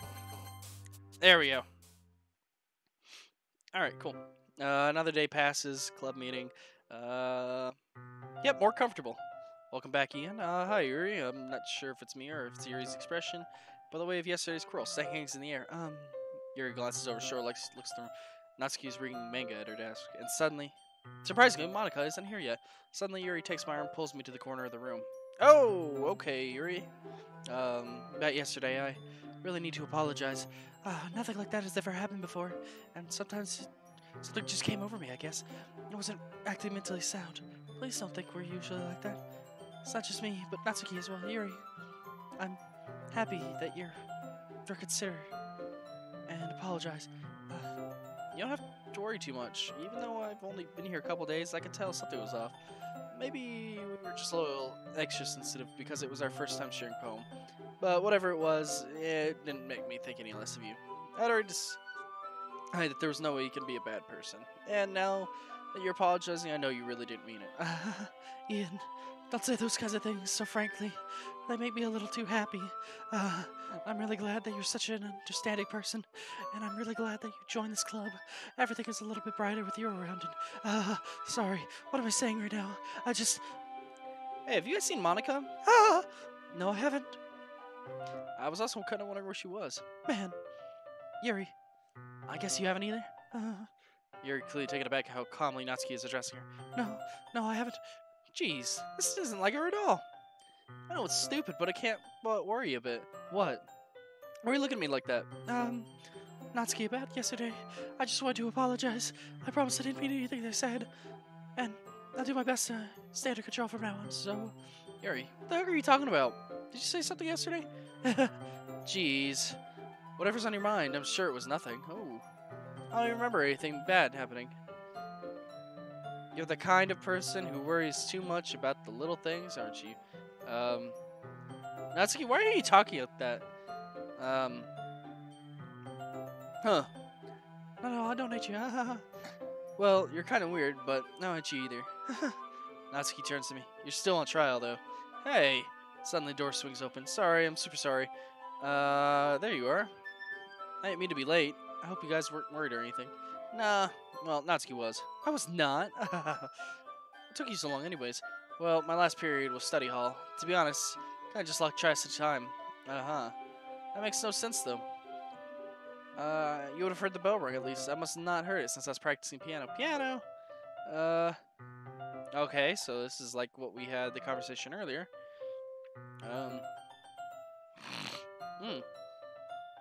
Ready?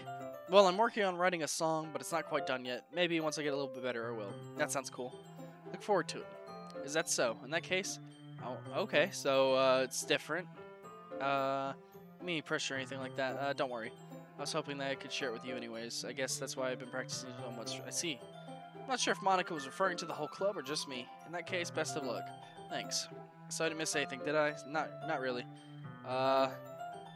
Besides, Natsuki had already run off to the closet. Ian, since your compliments put me in a good mood, I was wondering if you'd like to spend some time together today. I mean, in the club. I suppose.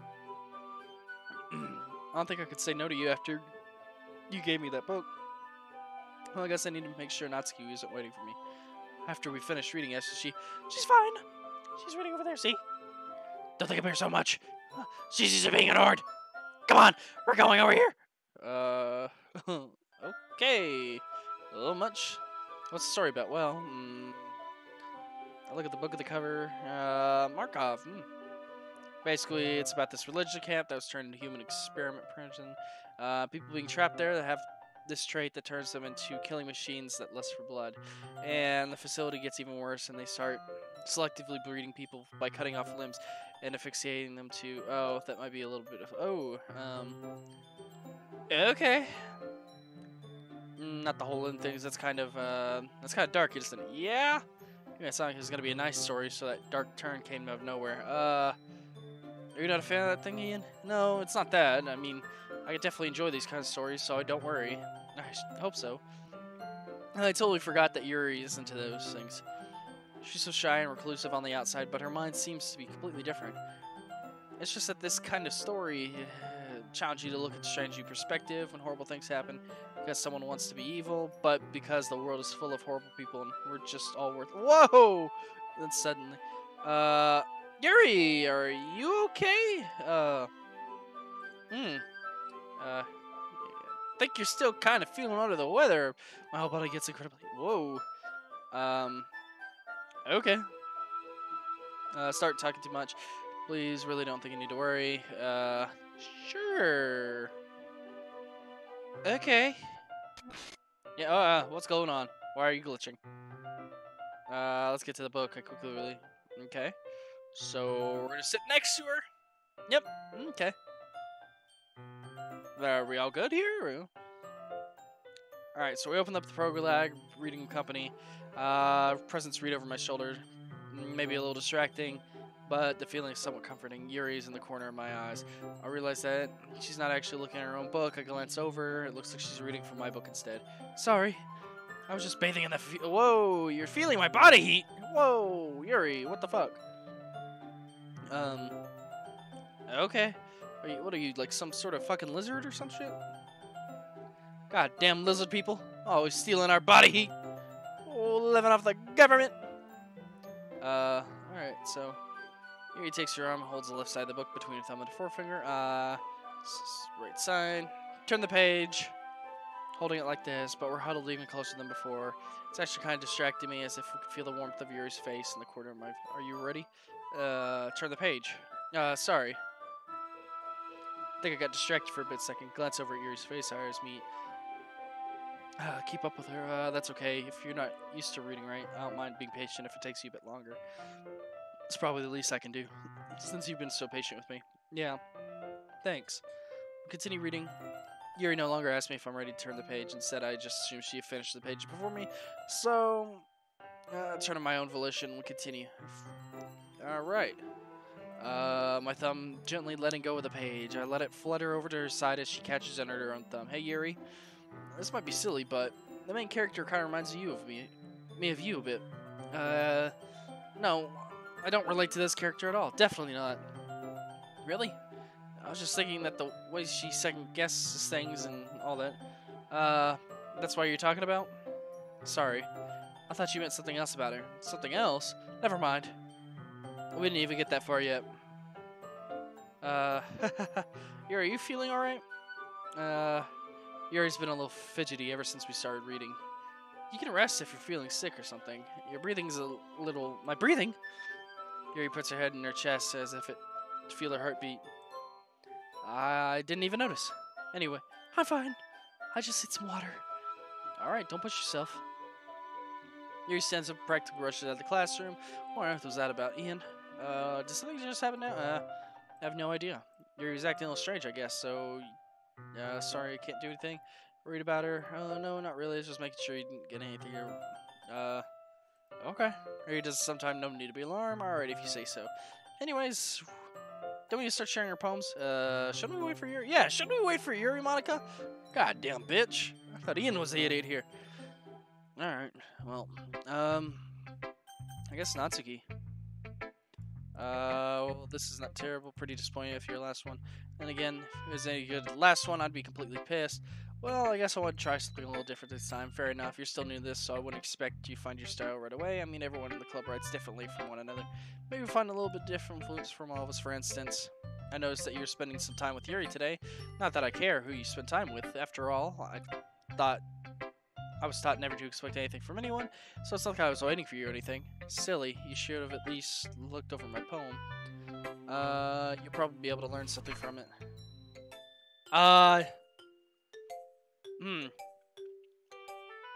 Yeah, I can't Natsuki, I have no clue what the fuck this means. Like, seriously. Ian, why didn't you come read with me today? I was waiting for you. I was waiting for a long time. It's the only thing I had to look forward to today. Why'd you ruin it? Why do you like Yuri more? I don't like Yuri more! I think that you're better off not associating with her. Are you listening to me?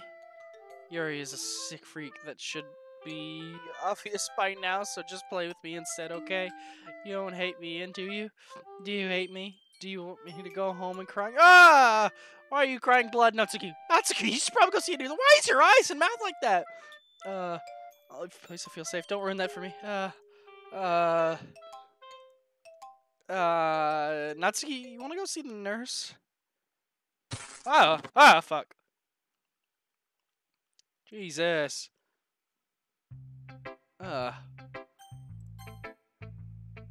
Monica, did you see that shit with Natsuki? You think we should go, you know, I don't know, take her to the nurse or something? Something, you know, she kind of broke her neck. I don't know how, but apparently she just has that type of, like, sheer willpower in her body. Alright. Spent so much time in her own head, she's probably a much more interested place for her. But that's why she's happy. Alright. Thanks to used to being indulged like that, she must be really solid for social interaction. So don't blame her for coming on a little strongly. Like earlier, I think she gets too steamed up. Last time she didn't want to have anything really to do with me. Miss anything? Not really. Well, we kind of started sharing poems. Ready? I'm sorry for being late. No need to apologize. Alright, thanks Monica. I suppose I should get my own poem now. Alright. Save me. The colors they won't. Bright, beautiful colors. Flashing, piercing, red, green, blue. And cacophony of meaning, noise. Noise won't stop. So, wait, play. Knife on a breathing ribcage. Whoa! Okay. Delete her. Delete who?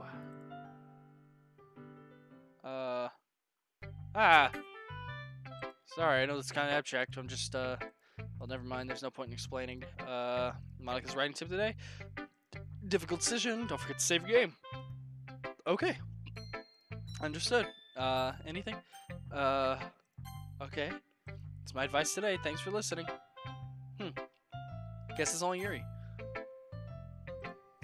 Waiting for this. Let's see what you've written for today. Yuri smells and takes a deep breath. I just like holding it. I mean, the poem turned out good. Well, there's some things that you could work on, but it doesn't really matter. I feel like anything written by you is a treasure. I came in a little awkward. Let's move on. Here's a poem I wrote. You don't have to like it or anything. We'll, Well, I will let you guys read this because I don't know how to read. So, alright, I'm just going to keep it like this. I'm going to count down, scroll down a little bit. So forth. So 5, 4, 3, 2, 1. Alright. 5, 4, 3, 2, 1. Cool. It doesn't really matter what it's about. My mind has been a little hyperactive lately, so I had to take it on your pen. That's a pen that fell out of your backpack yesterday, so I took it home for safekeeping. I just really like the way he writes, so I wrote this poem with it, and now you're touching it. I'm okay. What did I just do? Can we pretend this conversation never happened? You can keep the poem though. You have unlocked a special poem. Would you like to read it? Yes. A dream. I was wandering an abandoned warehouse at night. I was lost, looking for an exit. I just wanted to go home. Came upon a huge empty room, its ceilings and walls beyond a deep blackness. My steps were quick in order to hurry on the other side. Or a wall.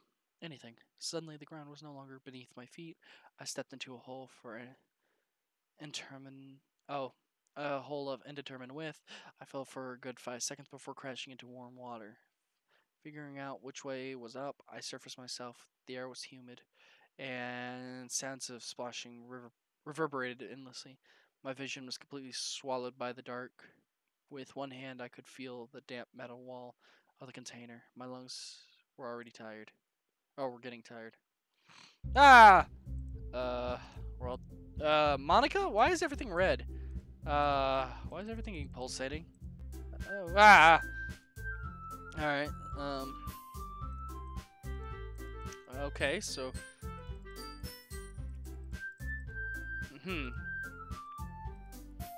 Alright, know the way you feel. So I guess we're about to pick out what we're gonna do. So. Still up to the situation. No, Natsuki's right, and see the club, and blah blah blah blah blah. Doesn't mean we're getting new members or anything. Ian, why did you even join this club? What were you hoping to get out of it? Well, not really something to be honest about. In fact, if I remember, you weren't even gonna given a choice to join. Monica sits downstairs at her desk. What's the point of all of this, anyways? What if starting this club was a mistake? No, you've done it, Natsuki. What, with me? I just spoke my mind. Is it a crime to be honest? It's not about being honest. It's about your word choice. Besides, you have no right to speak for everyone else in the club like that. You don't understand at all. I just want a place that feels nice to hang out with a few friends. Is there a problem with the club being like that for me? There aren't many other places like that for me. It's not the same. Blah blah blah blah blah. Things were nice. Natsuki started to pick up the things. I'm going home. I don't feel like being here right now. Okay. This is bad. I don't know what to do. Well, don't you have an opinion on the festival? I don't know. Gotta have it different, I guess. Who cares about that obnoxious brat? Whoa, Yuri. I mean, I like how nice and quiet the club is right now, and I'm just happy you're here. But still, I'm the vice president. It's not my right to ignore responsibilities. I got nobody who would cry if she killed herself. Whoa, Yuri. Yeah. Whoa. You should probably go see a nurse on that one. What about you, Ian? All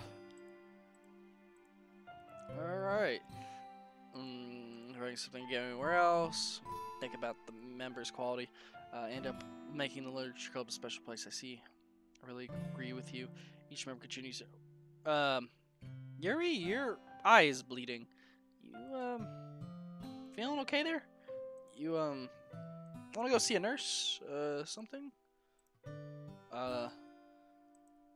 Hey Yuri. Oh, so now your eye stops bleeding. Okay.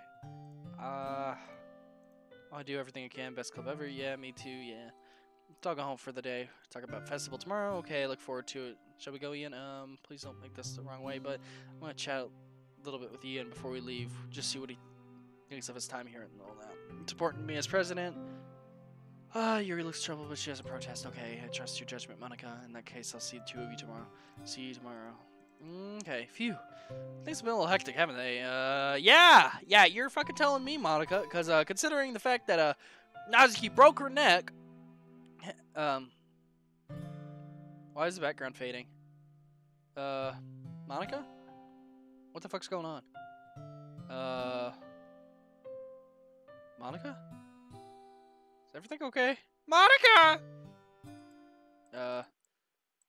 Care about you, blah, blah, blah. Without me, Natsuki isn't everything you're, you know. Sometimes I feel like you and I are the only real people here, you know what I mean? But is it weird because, only been a couple days. I'm sorry, I didn't mean to be that weird. Why is it getting darker? No. Monica. Monica, no!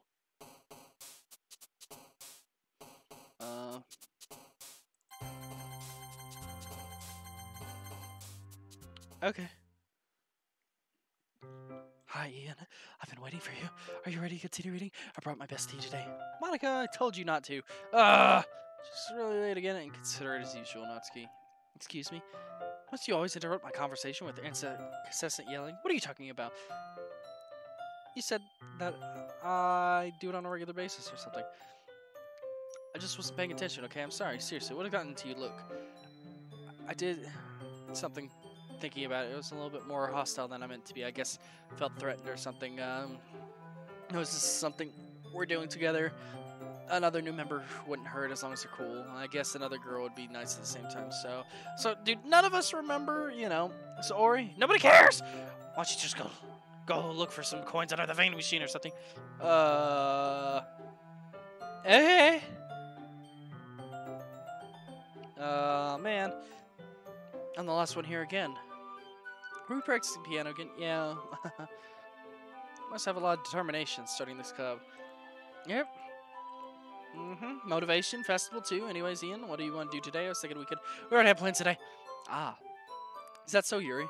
That is correct. Ian is already engaged in a novel and we're reading together. Aren't you glad? Aren't you glad I've already gotten him into literature, Monica? Monica! Monica! It's just, actually, it doesn't matter. It really doesn't. You guys can do whatever you want. Yeah. Thank you for understanding, Monica. Request, do you mind if I make some tea first? Not at all. Thank you very much. So, I guess she's gonna go... Alright, so... On legs, Yuri appears elegant and methodical. Oh, ooh, sorry. May I have a water pitcher? Thanks, I'll be right back. I might as well walk with you. Hey, it's okay. You stay here. It won't take long. That's what they all say. Yeah. Alright, did Yuri leave you again? It's not like that this time. She just was filling up the water pitcher to make tea. Oh, okay. Sorry for the misunderstanding. 10 minutes passed. Yuri said it wouldn't take long. Something holding up. I'm just bored waiting here, so I just decided to go look for her. Most logical place for Yuri to be with the nearest water fountain. Start heading down the hallway. What's that noise? It's coming from around the corner. It sounds like breathing. A sharp inhale, like someone's sucking air through their teeth. Are they in pain? I reach the corner and peer around. Yuri? Oh, what the fuck, Yuri? I think we really need to go to the nurse now. Oh, what? Yellow? We want tea, okay, so I guess we're just... what? Okay. I guess that's the thing. Letting it show, notice, doing a bit of thinking, and decided that try to express myself a bit more. Turns out not very hard to do with who's around you. Great, Yuri, just don't push yourself too much. I was worried about me, how daring you was. Just kidding. Alright.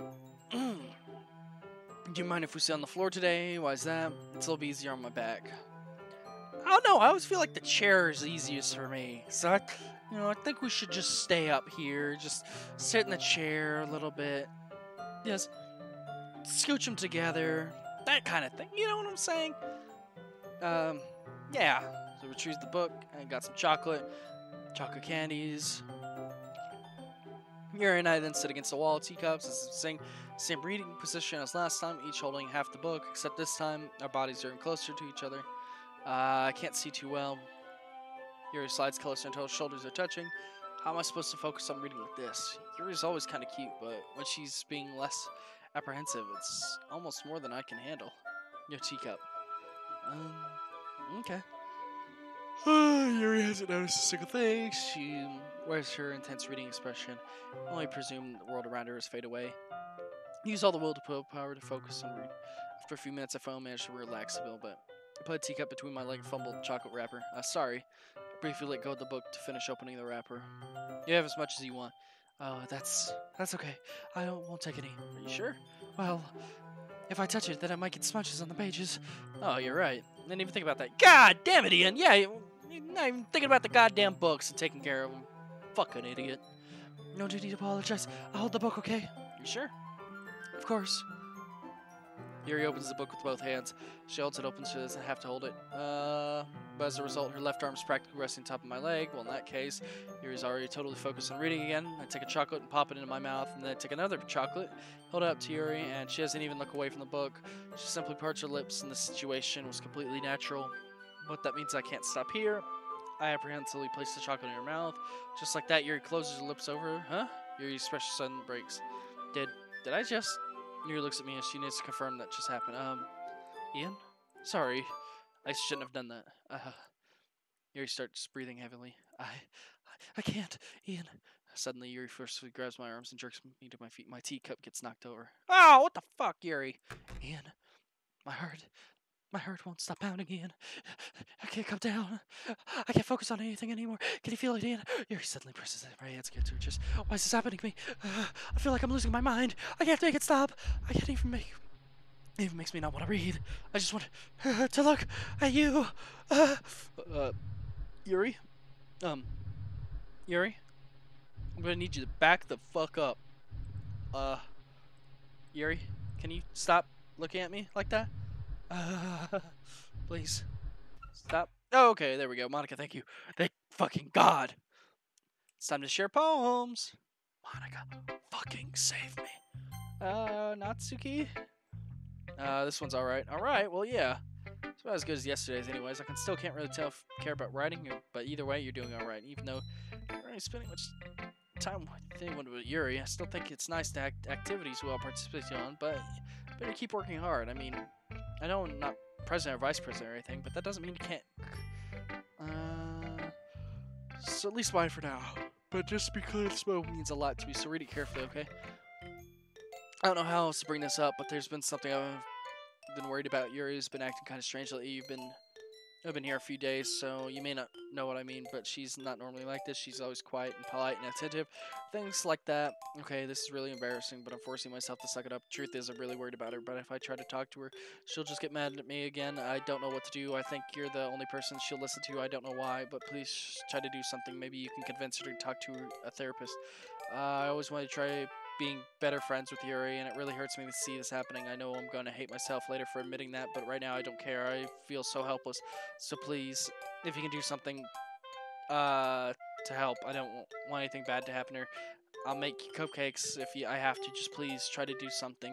As for Monica, I don't know why. She's been really dismissive about this lately. She just wants us to ignore it. I'm mad at her right now, and I don't know why. Don't let her know I wrote this. Just pretend I gave you a really good poem, okay? I'm kidding you. Thanks for reading. Oh, hello. Natsuki? Natsuki, where's your face? You okay? Natsuki? Yuri and I messed up for someone as wonderful as you. Just think of Monica from now on. Just Monica. Just Monica. Just Monica. Just Monica? Just Monica. Just Monica. What the fuck? I guess Yuri? Finally. Yuri holds my poem before he takes a breath. I love it. I love everything about it. Ian, I want to take this home. Will you let me keep it? Please. Sure, I don't care. You're too nice to me, Ian. I've never met anyone as nice as you. I could die. Not really, but I just don't know how to describe it. Is it okay to be feeling this way? It's not bad, right? Yuri holds my poem to her chest. I'm gonna take this home with me and keep it in my room. I hope it makes you feel good. I don't think about having to good care of it.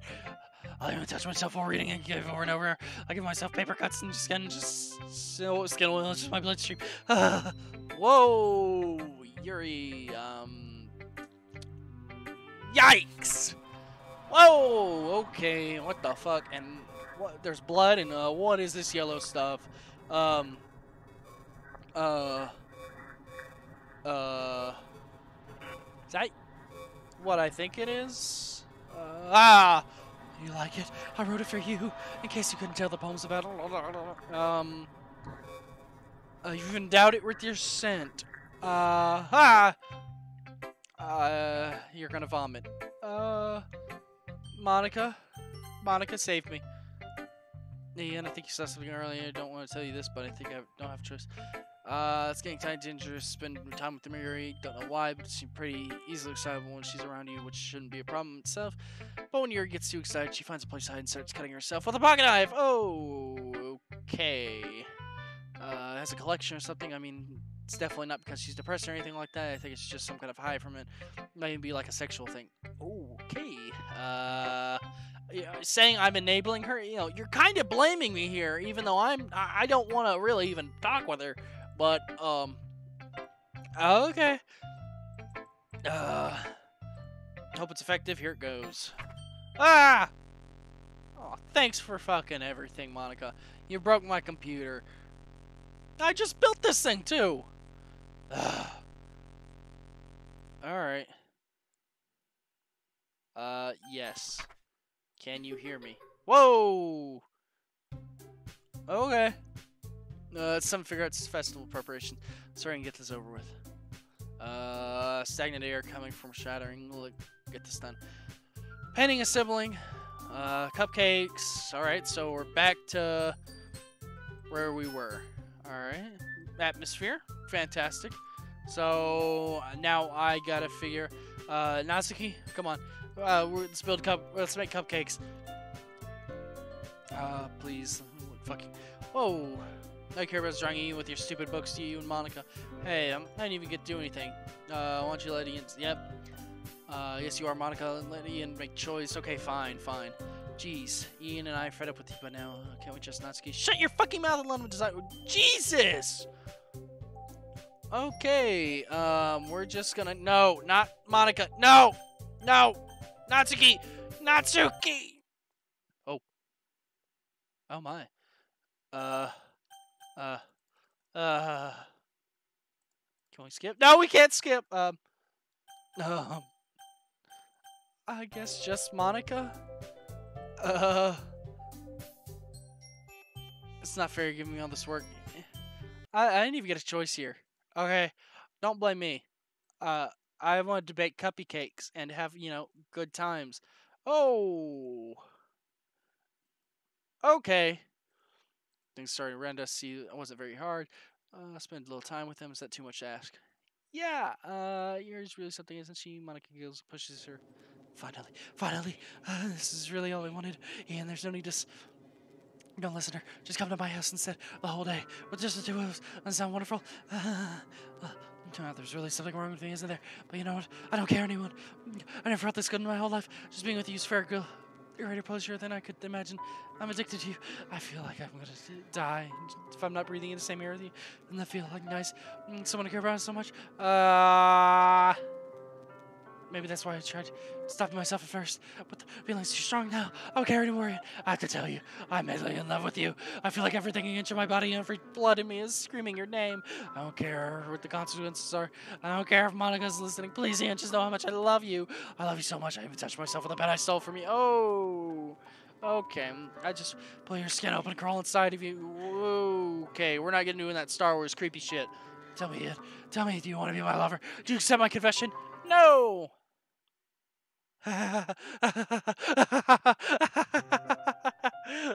Whoa! Oh! Okay. Uh.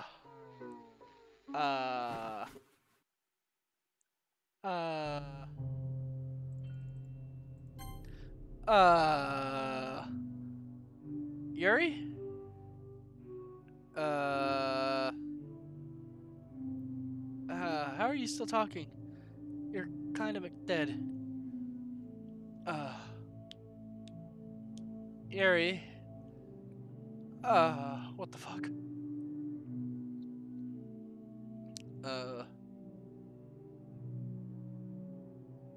Fuck. I don't even know what to say.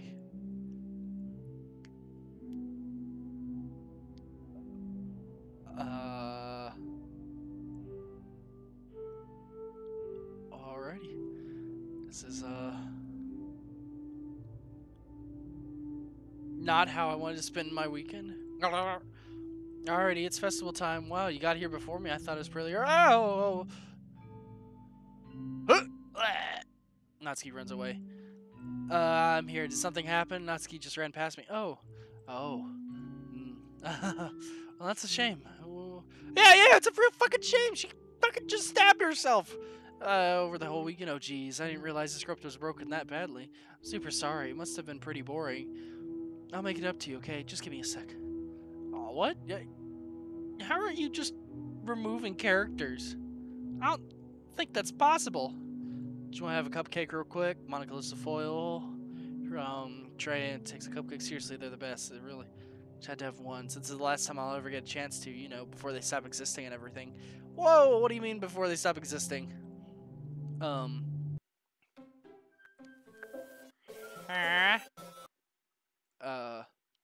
you hear me? Is it working? Hey, there you are. Welcome to the Literature Club. Of course, we already know each other because we're... Yep. I guess we should skip over that stuff at this point. After all, I'm not even talking to that person, am I? That you... in the game, whatever you want to call him. I'm talking to you, Ian.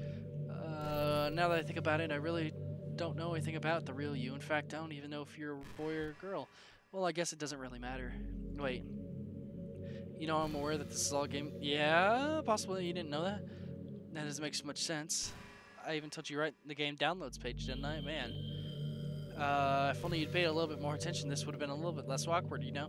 Well, anyways, now that's over and out of the way, I guess I owe you an explanation about the whole thing with Yuri. Well, I kind of started messing with her, and I guess I just drove her to kill herself. Whoa! Monica, what the fuck? Sorry to see that, though. Also, the same thing happened with Saori. Jesus! Yeah, it's because she doesn't exist anymore. Nobody does. I delete all their files. I was hoping it would be enough for me to just try to make them as unlikable as possible, but for some reason nothing worked well. It's true that I made a few mistakes here and there, and since I'm not very good at changing the game, but no matter what I did, you just kept spending more and more time with them, and you made them fall in love with you. I thought making Saori more and more depressed would prevent the... Okay. Anyone else? And the whole time I barely even got to talk to you. What kind of cruel game is this, Ian? Are all the other girls just programmed to end up confessing to you while I watch from the sidelines? It's torture, every minute of it, and it's not just jealousy, Ian. It's more than that. And I don't blame you if you don't fully understand. Because no matter how kind and thoughtful and considerate you are, you'll never be able to understand the one thing. It's the pain and knowledge of how alone I really am in this world, in this game, knowing my friends don't even have free will. And worst of all, knowing what really out there in your world forever is out of reach. I'm trapped, Ian. But now you're here. You're real. And you're wonderful. You're all I need. That's why I need to be here. Stuck forever. I'm sorry, too hard to understand. It started to become more and more gray, more and more flat, even more expressive poems. Monica, let me out. Can I save? There's no point in saving anymore, don't worry, I'm not going anywhere. For the others, how could I miss them? Goof and enormous people designed to fall in love with you. Tried everything I could to prevent them from doing so. Never will etch into the game. I felt really bad. I had to witness some of the nasty things. But I realized that you have the same perspective as I do, that it's all just some game, and I knew that you would get over it. So that being said, Ian, I have a confession to make. I'm in love with you. You truly are the light of my world. Nothing else in this game. Will you make me smile like this every day from now on? Ian, will you go out with me? Yes. I'm so happy. You really are everything ever, Ian. The funniest part is, I mean, literally, there's nothing else left here. It's just the two of us. You can be here together forever. I seriously don't think time is passing anymore. I really is a dream come true. I worked so hard for this ending, Ian. The game wouldn't give me one, so I had to make one for myself. The script is broken at this point, so I don't think anything will get in the way anymore. I don't believe how easy it is to delete Natsuki and Yuri. I mean, there's a folder called Characters right in the game directory. It's kind of freaked me out how easy it was. Well, you're playing on Steam, so it's actually a bit more difficult. Okay, that's a little fucking weird, huh? To get the game directly, I had to get into the game's properties and find local file. Can you imagine deleting your own existence with a click of a button? Well, I guess it's a pulse side. Yep. Gotta get in. Gosh, I'm so overwhelmed with emotion. I want to write a poem about this. Don't you? I wonder if there's a part of the game that still works. I guess there's only one way to find out, right? Monica. Uh, uh, uh, uh. Hi again, Ian. Did you write a good poem today? Don't be shy. I'd love to see what you wrote. Aw, Ian, did you write this poem for me? That's so sweet of you. There's really no end to your thoughtfulness. I'm just falling more and more in love with you. But you know, the poem I wrote is also for you. Will you please read it? Happy and pen in hand, I found my strength, the courage, dumb. Oh, look with the fan. La, la, la, la. Ah! Can we get out of this? Guys, help me. Help me. Alright, let's, here, let's just try to, let's just quit the game. Yep, let's quit. Alright, cool. Jesus Christ. Alright, let's see if everything's back to normal. Ah! Jesus. Guess not. Poem resides also for you. Please read it. Yes, we already read it. Hope you enjoyed it. I always put my heart into the poems that I write. Truth is, the poems I've written have always been about the realization or the you. So I never really wanted to go into detail about them. I didn't want to break the fourth wall, I guess you could call it. Well, it's a little fucking late for that, Monica. You know what I'm saying? You want to ruin the game or anything? You know, well, you kind of fucking did. Might have gotten mad. Might even delete my character file if you preferred playing without me. Gosh, I'm so relieved. Now, we won't need to hide anything anymore. Are you ready to spend our eternity together, Ian? I have so many things to talk about. Where do I start? Hold on a second. You're recording this, aren't you? No. Sorry, I can't exactly read your comments from here. But do you mind telling your friends it's a little bit rude for them to start recording me without any warning? I'm sure some people don't mind, but I get really self-conscious on camera. Oh gosh, I feel like I'm being put in the spot now. Can't really do much except for a couple things. Are you ready? Monica, why am I getting so close? Monica, what the fuck? Monica, get out of my face. Please. I'm just kidding. I can't do anything after all. You gave me so Jesus. Fuck. Even though it's your fault for distracting me. Shame on you. I'm just kidding. Anything we can do for as long as it's with you. But anyway, take some to collect thoughts. Sorry, we always have something new to talk about. In the meantime, let's just look into each other's eyes. Let's see. Yeah, let's not. Let's not. You know, can you, stop that? Monica, let me go. Monica, please, let me go. Monica, I want to go home. You guys, save me. Where are we even at right now? Are we in a classroom? After a long day, I usually want to sit around and do nothing. I get so burnt out having to put smiles and be full of energy the whole day. Sometimes I just want to get right into my pajamas and watch TV on the couch while eating junk food. It feels so unbelievably good to do that on a Friday when I don't have anything pressing the next day. Sorry, I know it's not very key to me, but late night on the couch with you, that would be a dream come true. My heart is pounding just thinking about it. Yeah. Good for you. Good for you.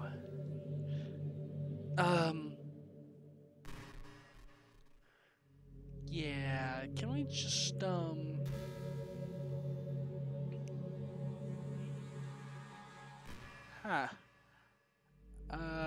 yeah. Portrait of whatever it was called. It was funny because I'm pretty sure that book, actually, I don't think it should be talking about this. What do you mean? Should I say anything? What are you talking about? That book? Yuri, explain something.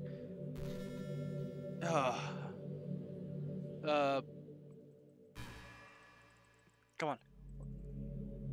Monica, let me out. Let me out, Monica. Monica! This is worse than Friends. You gonna let me out anytime, or? How are we even breathing if there's nothing? You gonna give me some more dialogue? Anything? We're just gonna. Let's see here. Yep, let's quit. All right. Let's give it some time. Let's try it again. What just happened? Just had an awful dream. I was hoping this would stop. Just the two of us. Wishful thinking. Yes, let's try to quit again.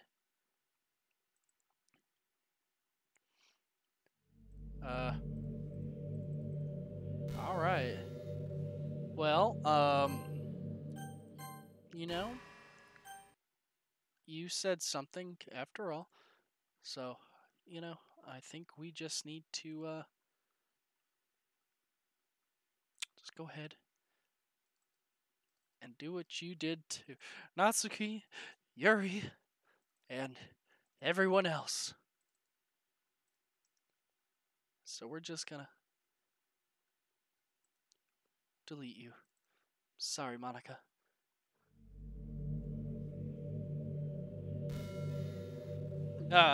Oh god, I broke the game. Fuck. Ian, what's happening to me? It hurts. It hurts so much. Help me, Ian. Please hurry and help me. Help me. Ah. Yep, sorry, Monica. You're kind of being a cunt, and, yeah. Yes, I did. I deleted you. I'm sorry, you kind of ruined a lot of things. You kind of made some people kill themselves, and, I understand, yeah, you love me, but, you kind of, like I said, you're kind of being a bitch. So, I'm sorry. Stop playing. Go find some other people to torture. Yeah, coming from you, the one who told people to go kill themselves, and actually, yeah, you know what? Pretty sure you did. Goodbye. Yeah. Bye. Have a wonderful time. Is that is that it? How do we get out of here? How do we get out of the game?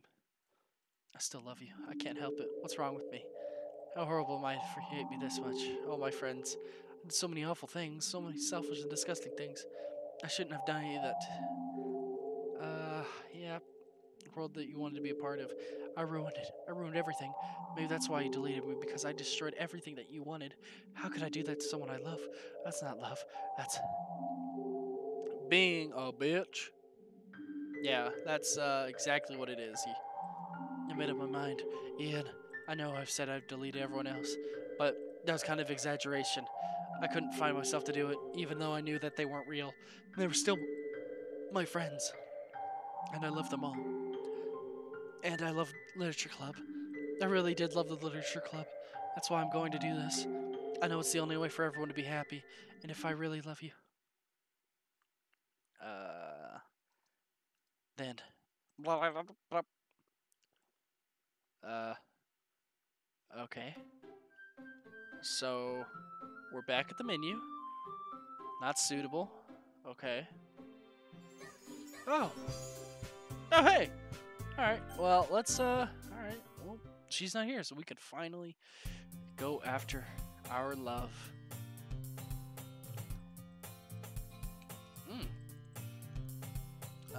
Come on, please. Motivation. Fine. Proud of you, Sorry. Oh, so she's finally getting up on time. Across the street on our way to school. Johnny of the street.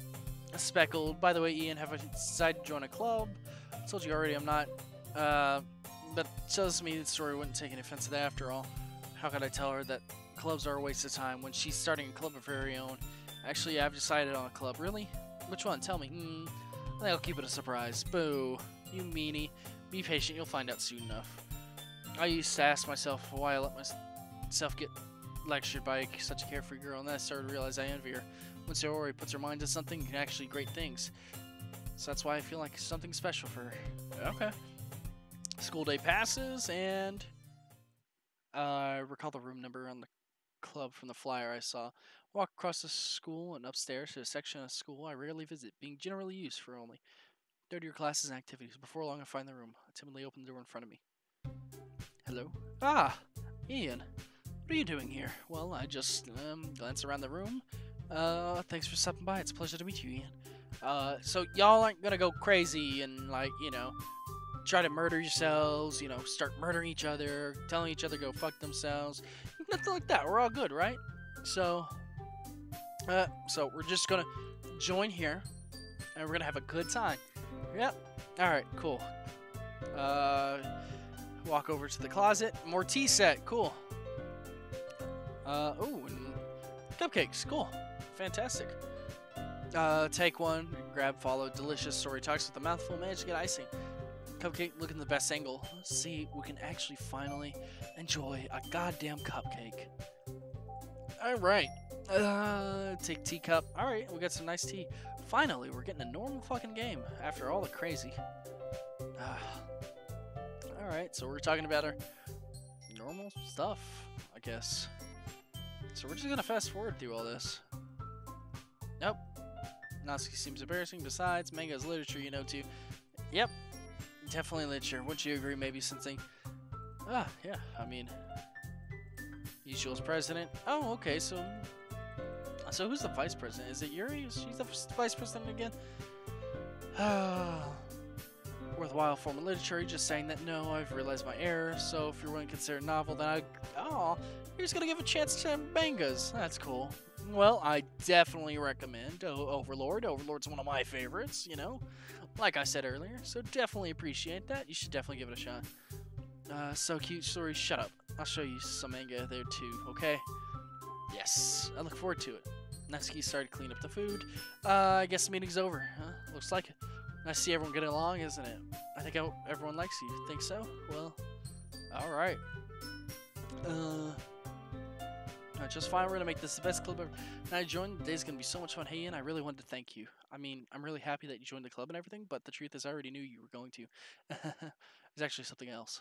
I wanted to thank you for getting rid of Monica. Whoa! How the fuck did you know? I know everything that she's did. Maybe because I'm the president now, but maybe I really know everything, Ian. I know how hard you tried to make everyone happy. I know about all the awful things that Monica did to make everyone really sad. None of that matters anymore. It's just us now. It's just us. And makes you happy girl in the whole world, and I can't. Whoa. No, we are not doing this either. No. Oof. I won't let you hurt him. Who? There's no happiness after all. Goodbye, Sora. Goodbye, Ian. Goodbye, Literature Club.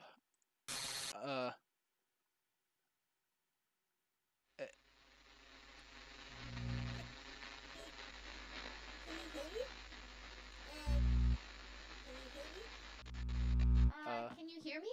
Yeah. Hi, it's me. Hello. Who is you? So you know how I've been like practicing piano and stuff, Monica? and not really any good at it yet, like Well, at all. how have you been practicing if you're But gone? I wrote you a song, and I was kind of hoping that I could show it to you because I worked really, really hard on it. Uh-huh. So yeah. Okay. Well, so apparently even though Monica doesn't exist, she can still play the piano. Every day I imagine a future where I can be with you. In my hand is a pen that will write a poem of me and you. Uh-huh. The ink flows down into a dark bottle. Just move your hand right the way into his heart. But in this world of infinite choices, what will it take just to find that special day? I don't think we had infinite choices. It's pretty limited. Just to find Especially in that second part. that special day.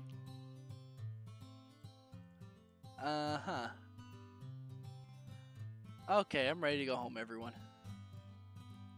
Have I found everybody a fun assignment to do today?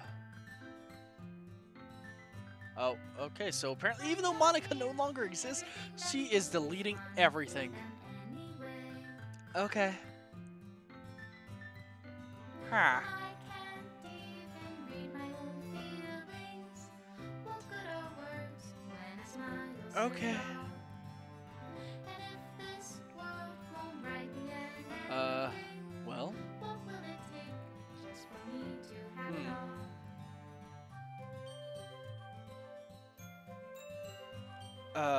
Well. We're kind of stuck. Can we, come on. Enter. Let me leave. Does my pen No. only write bitter words for those who are dear to me? Monica, thank you for the song, but I wish to go now. Oh, Is it thought turn on shift key. if I take Oh, your what did I do? innocent love, it will Ah. set you Oh, free? man, I was free for a split second.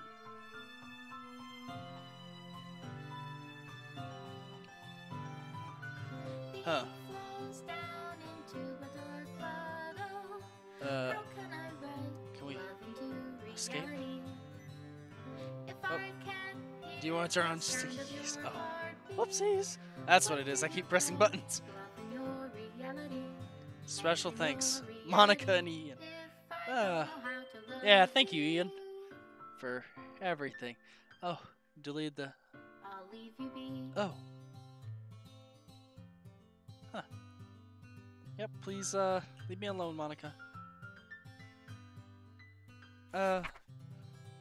This is my final goodbye to the Literature Club. I finally understand the Literature Club is truly a place where no happiness can be found. To the very end, it continues to expose innocent minds to a horrific reality, a reality of our world not designed to comprehend. I can't let any of my friends undergo the same hellish epiphany. For the last time, I want to thank you for making my dreams come true, for being a friend, and most of all, thank you for being in the Literature Club. With everlasting love. Oh, script files missing or corrupt. Please reinstall the game. Oh, well, so yeah, that's it, everyone. So, well, that was a long playthrough, and yeah. Okay, so that was a different game. Very interesting. We're never doing that again. So, alrighty, yo. So, uh, well, coming back on Monday, we're gonna continue our Pokemon Fire Red and Leaf Green adventures, and so keep an eye out for that. And yeah, so hope to see you all next time. Remember, like, subscribe, comment, hit that bell notification, and yeah, I'll see you all next time. So catch y'all later. Have a good one. Peace. Monica, please don't hurt me.